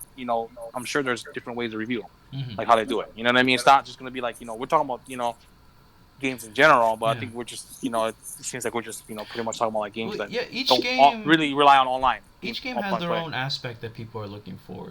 You know what I mean? Yeah. Like Call of Duty, people mostly care about the multiplayer. Yeah. So Juan was like, there's a lot of content creators that do 10,000 videos a week, and still make time to create in-depth reviews. Exactly. Let me ask you guys this: do you think 1 week is enough to review a new game before it comes out? It depends on what kind of game it is. Not always. Kind of depends. Not always. But if that's your job, it's just to review that game for that fucking to have a review out. Oh, if it's just solely I that think one that's game enough for a time. week, then that's fair. Yeah, because you're literally just going to be playing that game all day for the next fucking 5-6 days. You know what I mean? A week? Yeah. Okay. Most of these guys. You get work. the games You right. in You a right. week. You work. It's But your if that's job. I'm about to say that's I mean, your that's fucking actually job. That's your Bro, literally a your week is job enough. to do that. A So week you is should enough. fucking do it. I mean, I was about to say, bro, That's niggas gotta video work, games. so they might need more. But no, bro, what? And Them also, niggas- people that's do their that job. on their free No, time. wait. Yeah, exactly. People This do is your that on job. their free You're getting time. paid to play video games and like roast the shit out of it for being fraudulent or bad or whatever the fuck they may be. And the fact that Bro, this I is don't give like a a free fuck time thing if- too, you can do that shit extra at your house It's- having fun. Also, I'm gonna say this as well. Like people like they got more than one game to review. Nigga, I can in a week if it's my job, nigga. I can beat 4 games in a week if it's my job. I'm pretty sure some people can beat like Will, But I'm sure certain guys have longer games, so they're like, okay, for instance, Persona 5 Royal. You're Jay. Oh, I yeah. want you to review Persona 5 Royal. You got a week and a half before the Nah. embargo lifts to complete it. Nah. Yeah, that's a But that's- long. Nah. So, But if you're only playing that game though, you're not focusing on other games. I think you can do a week and a half. Oh, so, okay. No, in a If week, that's your just job. that game. That's my job. Like, Maybe. that's the thing. Like, I'm sure they have Exactly. Yeah. I'm sure they But assign the people only one bad one thing game, the only bad and thing then about they might that have, like a guy get 2 the only games, bad so- thing about that though, bro, is niggas rush through the game. Yeah. So it Yeah. won't be. It'll be a This review, is but it a won't be a. good This is the thing. Do you want a detailed review or do you just want to be reviewed? then stop I having mean, I deadlines. feel like We're not gonna stop having if your deadlines. job is just to play video games and review them, I think a week and a half is probably enough to just sit there Exactly. and play. Not a game all fucking games. day. Not all There's an games. example. Not all games though. Not There's all an games. example of- Not all games. Bro, it took me 170 hours to beat the OG P5. I don't care if it's my job to play games. I'm not beating that in a week. Like my favorite reviews. My favorite reviews are games, old games, like when people review like Ocarina of Time or Majora's Mask or shit like that. Those in-depth reviews, like, oh, you do this. You know, so I like reviews like that. I understand if it's a brand new game, you can't give a review like that. Me personally, I would rather have in-depth reviews, not just a speed through review. I mean, most of these guys get a week though, so that's pretty I've in been trying depth. to say Oh, this my for bad. just like 2 minutes. My bad, Lily. Go ahead. My bad. Yeah, just so this actually brings up a good example of something that happened with the company Game Explain. Apparently, one of the reviewers that don't work for the company anymore, they were tasked to review Final Fantasy VII Remake, and with the limited amount of time that they had to beat the game in, I think they had only like 3 days to do it before their deadline.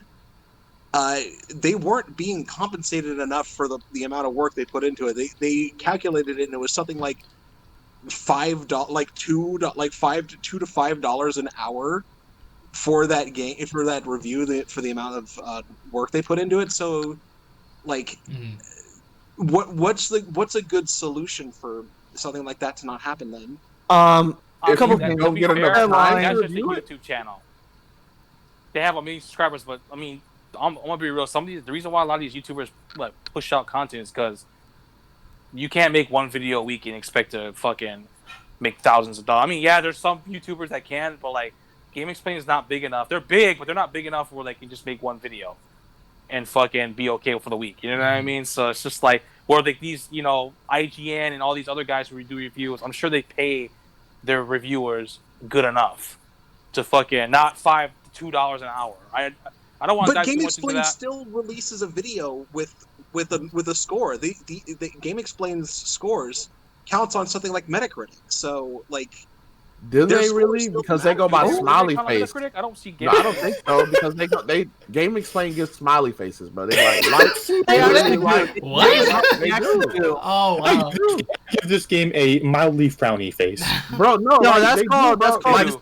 Their reviews go from like, really like, didn't like, or really didn't like. That's their review. That's their review score. You people are listening to this? What the fuck? That's what I'm saying. Like, and it'd be like a smiley face. Yeah, to be fair, they do pretty good in-depth reviews. Yeah, I like Game Explain reviews. I like Game Explain reviews. Well, like I said, if your sole job is just to fucking review games, and your job is just to play video games and review it, I feel like smiley face. If you get like a week and a half to 2 weeks that's the only game. I'm sure they assign games for certain people. Like there's like, Jay, I want you to review Persona 5 Royal, and you got 2 weeks to beat it. 2 weeks, yes. A week, that's cutting. What about a week and a half? I think you could do it a week and a half at that. I think it goes. If a game takes 40 hours to beat, a week is more than enough. If a game takes an average on 90 to 100 hours to beat, I need 2 weeks. Yeah, I understand it's my job, bro, but you give me 40 hours a week, bro. Well, 40 hours also, to play this game. You also have to write it too, and edit and all that. Exactly. And actually produce the video. So and then I could be like this. Okay, George, I want you to review Resident Evil 8 Village and another short game in a week.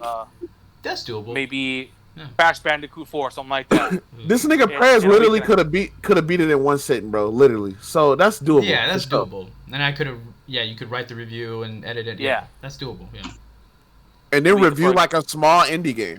Mm-hmm. Yeah. A week for a game is good if that's my job. That's the one. More of this fucking story is fucking games. If I was playing a game to review, I wouldn't just play it through. I would also be like taking notes in between when I'm playing. And then like put it all together later when you're all done. Yeah. TG was like, if that's your job / profession, you got to be honest and fully experience the game and what it also offers till the very end. Pros / cons, story, etc. Otherwise, if not completed to the end, then the opinion stays irrelevant, in my opinion. That's fact. This is my opinion on this as well, bro. This is why just because you love doing it, don't make it your job because you can start to hate doing it, bro. Exactly. That's what happens to reviewers. They do it for a while, and then they end up leaving. They end up hating it. They hate it. And remember what I told you guys too? Like I love video games, but I would never want to have a streaming career or like a career that involves me playing games because then gaming is your job. You know what I mean? Like I play video games to not think about my job. You know what I mean? So if something you love, like playing video games, reviewing is your job, you know what I mean? It's just like I don't know, man. You know that's what I'm saying. It's kind of rough, dude. I mean, I don't know.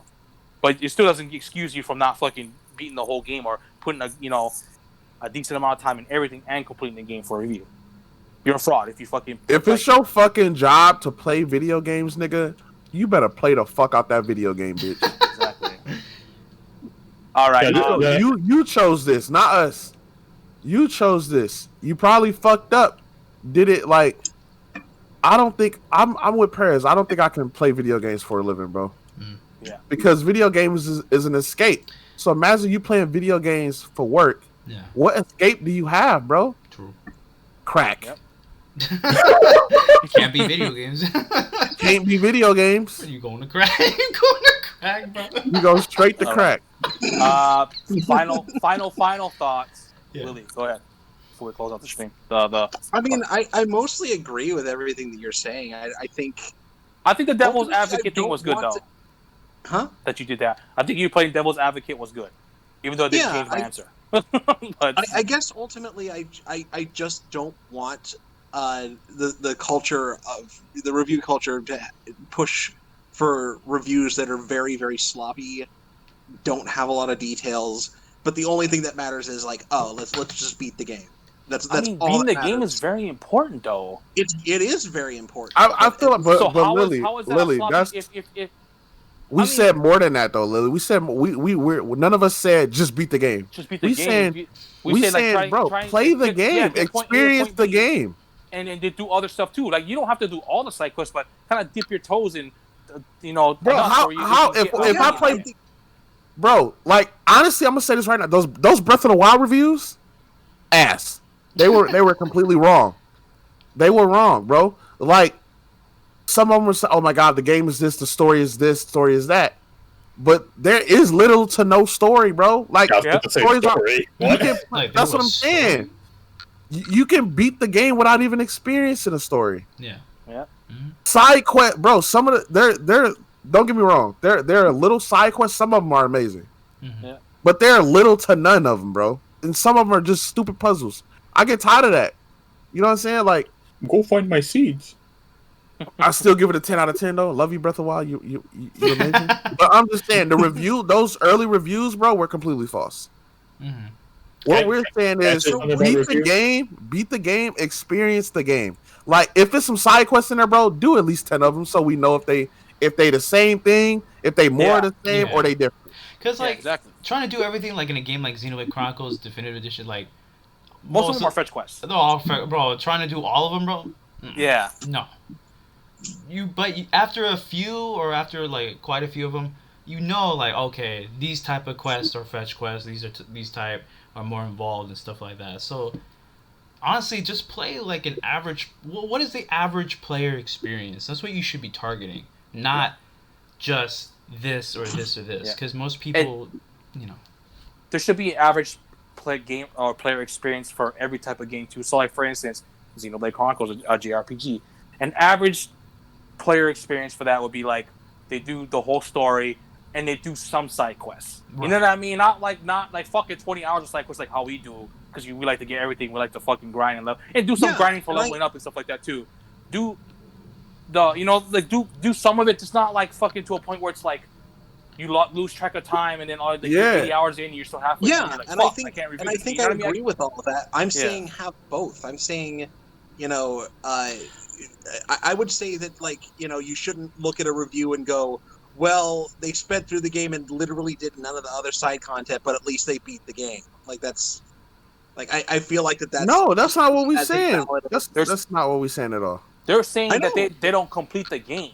They don't finish it. You know what I mean? Like, how that's a big part. Really, it's like me. Hey, I'm gonna review. And I'm gonna review Endgame, but I only see half of it.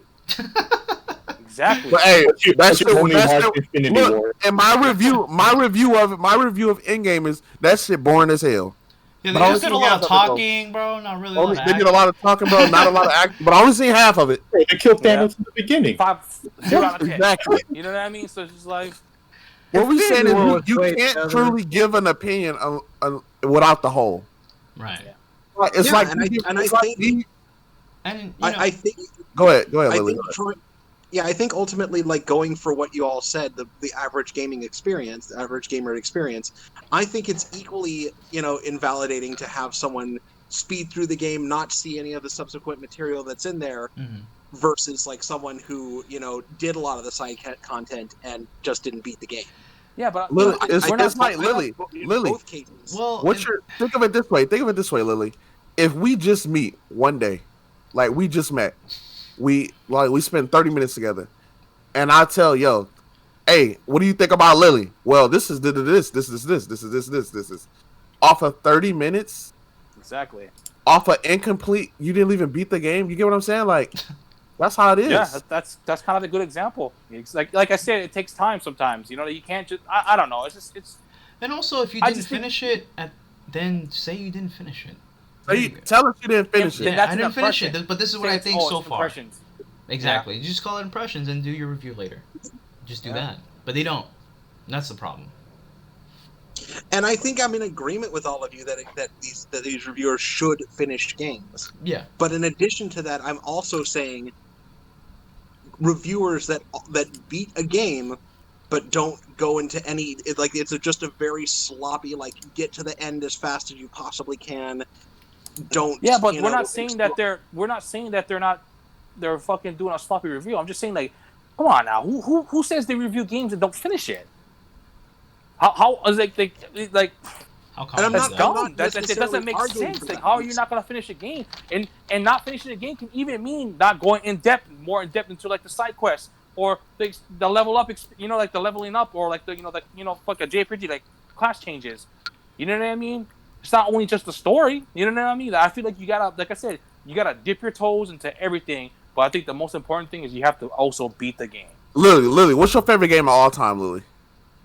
Mega Man 3, I guess. What's the worst part of Mega Man 3? The Wily Castle is that section of the game wasn't balanced very well, and is that the beginning or end of the game? That's the end. That's the end of the game. Okay, so what if somebody just reviewed that beginning and said, "Oh my god, it's amazing, 10 out of 10, all the levels are good." Then come to find out Wily Castles is fucking terrible. How mad would you have been? Fuck, yeah. Hard as fuck. You didn't You get what I'm saying? It ruins your experience. And it ruins your experience of the game. Reviews. How could you say this is a 10 out of 10? The Wily Castle was ass. It's still my favorite game of all time, but how could you say that? Yeah,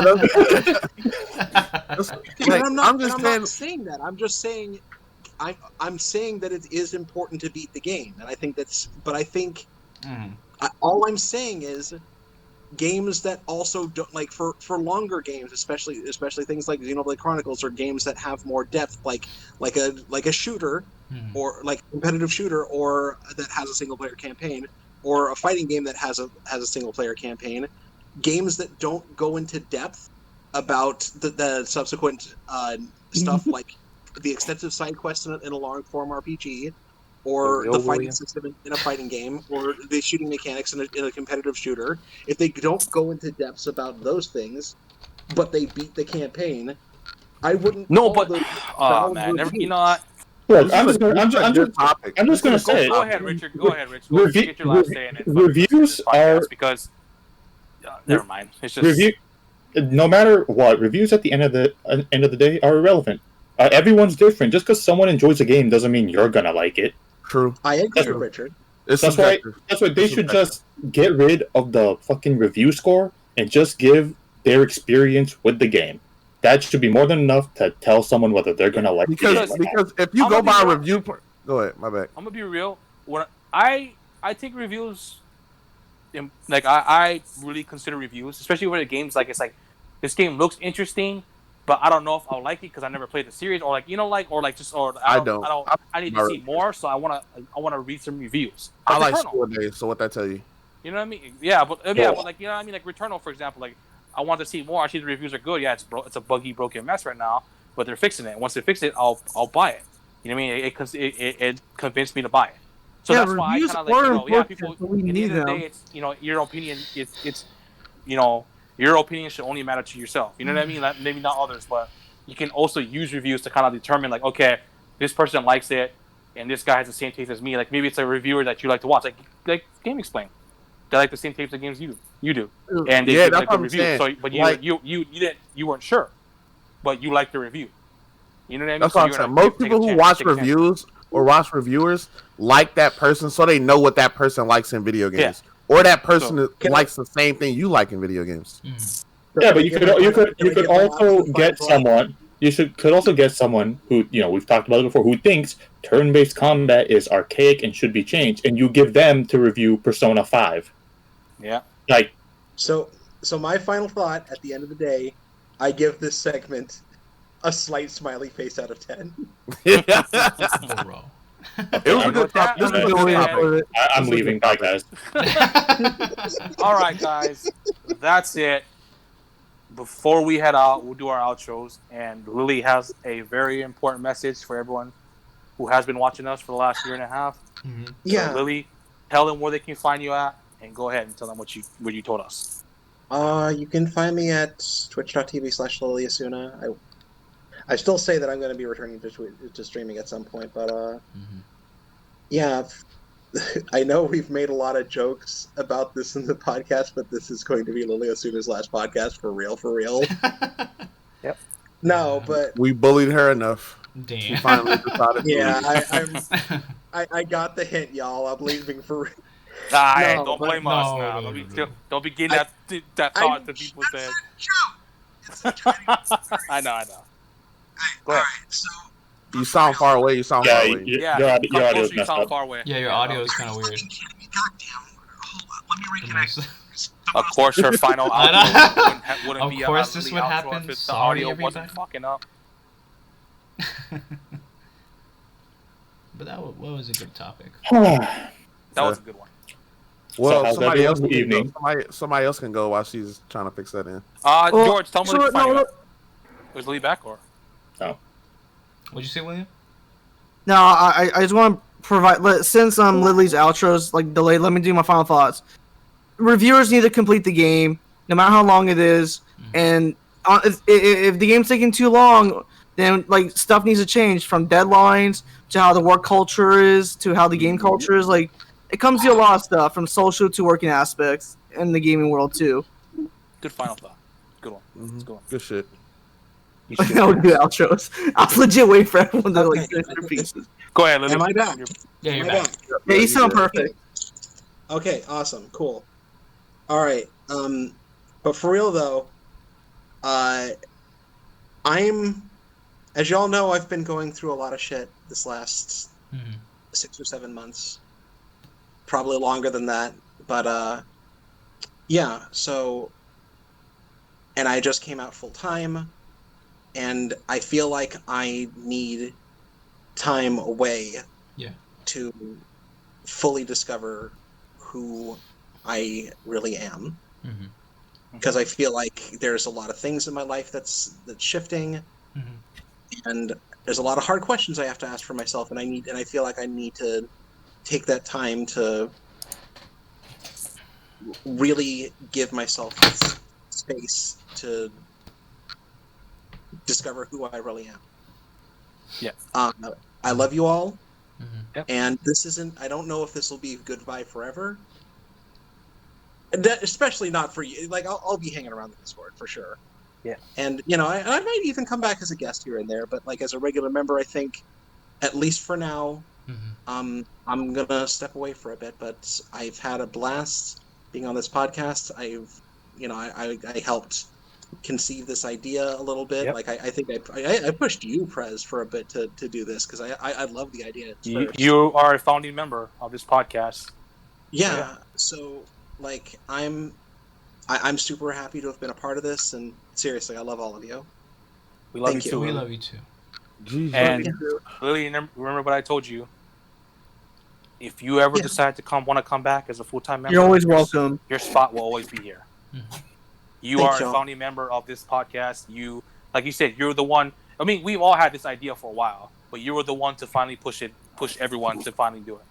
So, like I said, you know, we support you no matter what. And we've told you this many a times, and we love you. You are family. You're our old geezer sister. You know what I mean? You know what I mean? But like I said, thank you for all the good times, and hopefully, when you are ready, and you do think, you know, like, I want to come back and talk about games, that we can have you back as a full-time member. No guest. I want you back as a full-time member. But until then, see you next time, I guess. You know what I mean? Of course, you're going to be on our Discord server, but as on the podcast, we'll see you next time. I think it's only fitting, bro. We have like the and yes, Wiz Khalifa song. It's been a long DMCA. But and yes, They're really trying to get us a strike. and yes, this is Lily's last episode on the podcast. Until further notice. Maybe. until Maybe, further we'll notice. Maybe. That should be the title. We That could should be ju- we the could just title call of it- YouTube. That officially the last. But yeah. But Lily, thank you so much. Finally, Lily's last episode. Finally, she's gone. We've been trying this whole time. William, you're next. William, next. you're next. William's next. The Fuck joke, off, William. the punchline to the joke finally happened. I know, right? But Lily, thank you for all the reactions you've joined us on. Yeah. The 49 episodes and the game nights. We appreciate you. We'll always love you. Mm-hmm. You know, you just remember that. We'll always have your back. Absolutely. Thank you, guys. George, tell them where they can find you at, bro. You can find me on Twitter at GeorgeAlamio1. You can find me on Twitch and YouTube, Alamio Productions. I didn't stream this past week. I know I said I would, bro. I was hoping nobody would have remembered that promise, bro. But I really wanted to, but this week was pretty tough. But I'm not gonna say I'm gonna try to stream this week, bro, because I'm pretty sure I'm gonna break that promise. I'm gonna look towards like June-ish, like around there, to start streaming again. That's what's up. Mm. Will, tell them where they can find you at, bro. Find me at WingGamer55 on YouTube, WingGamer on Twitch and Twitter. Snowball, tell them where they can find you at.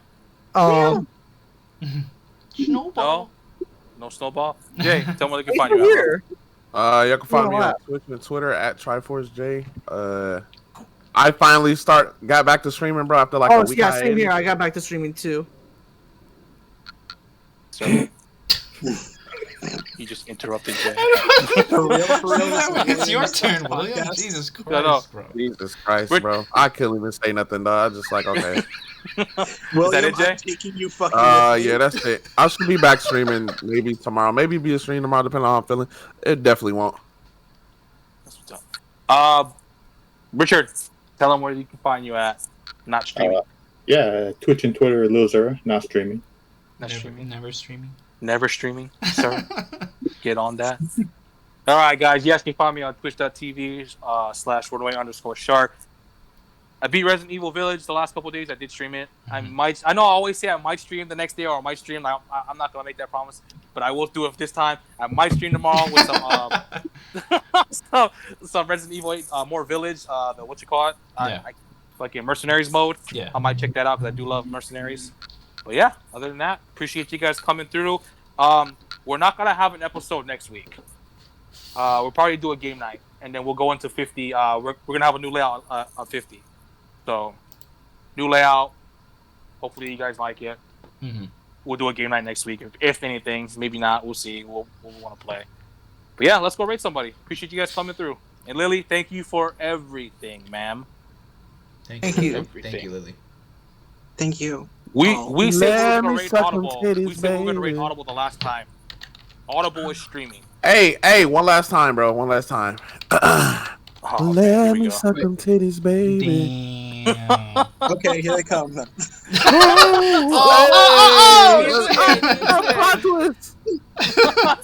Let's go rate Audible. Audible Gaming. We said we were going to rate them the last time. Let's go check it. Let's go check them out. All right, Audible. Audible_gaming. All right, got you. Audible's a cool dude. He's He's awesome. He always tries to call us out in Gears, yeah, but we don't play Gears. He's playing Didn't y'all know Halo, I'm the quitting the Master Chief. Halo podcast Master and start Chief up my Collection. OnlyFans? Is he playing with Merc? Is he playing with Merc? Yeah, I think so. He's probably playing on Ricky too. I'm guessing Ricky with them right now too. Alright, so Ricky we're has gonna go rate betrayed him. us. He's Thank you guys again. Betrayed. We'll see you guys next week with the game night, and then another episode after that. New layout, episode 50. Remember that. Lily, thank you again. Yeah, thank you. All right. Bye, Lily, just remember, Mario 3D World is still trash. That's how we rate And him. Lily, You're still remember wrong, Richard. your game opinions on games are still trash. Final Fantasy VIII is the best, baby. Woo! No, I'm the only sane one in this group. And now you're leaving me. All right. Bye, everybody. Bye. All right. Bye. Finally, no more retro takes. Oh my god. Fuck you, Fire Blast.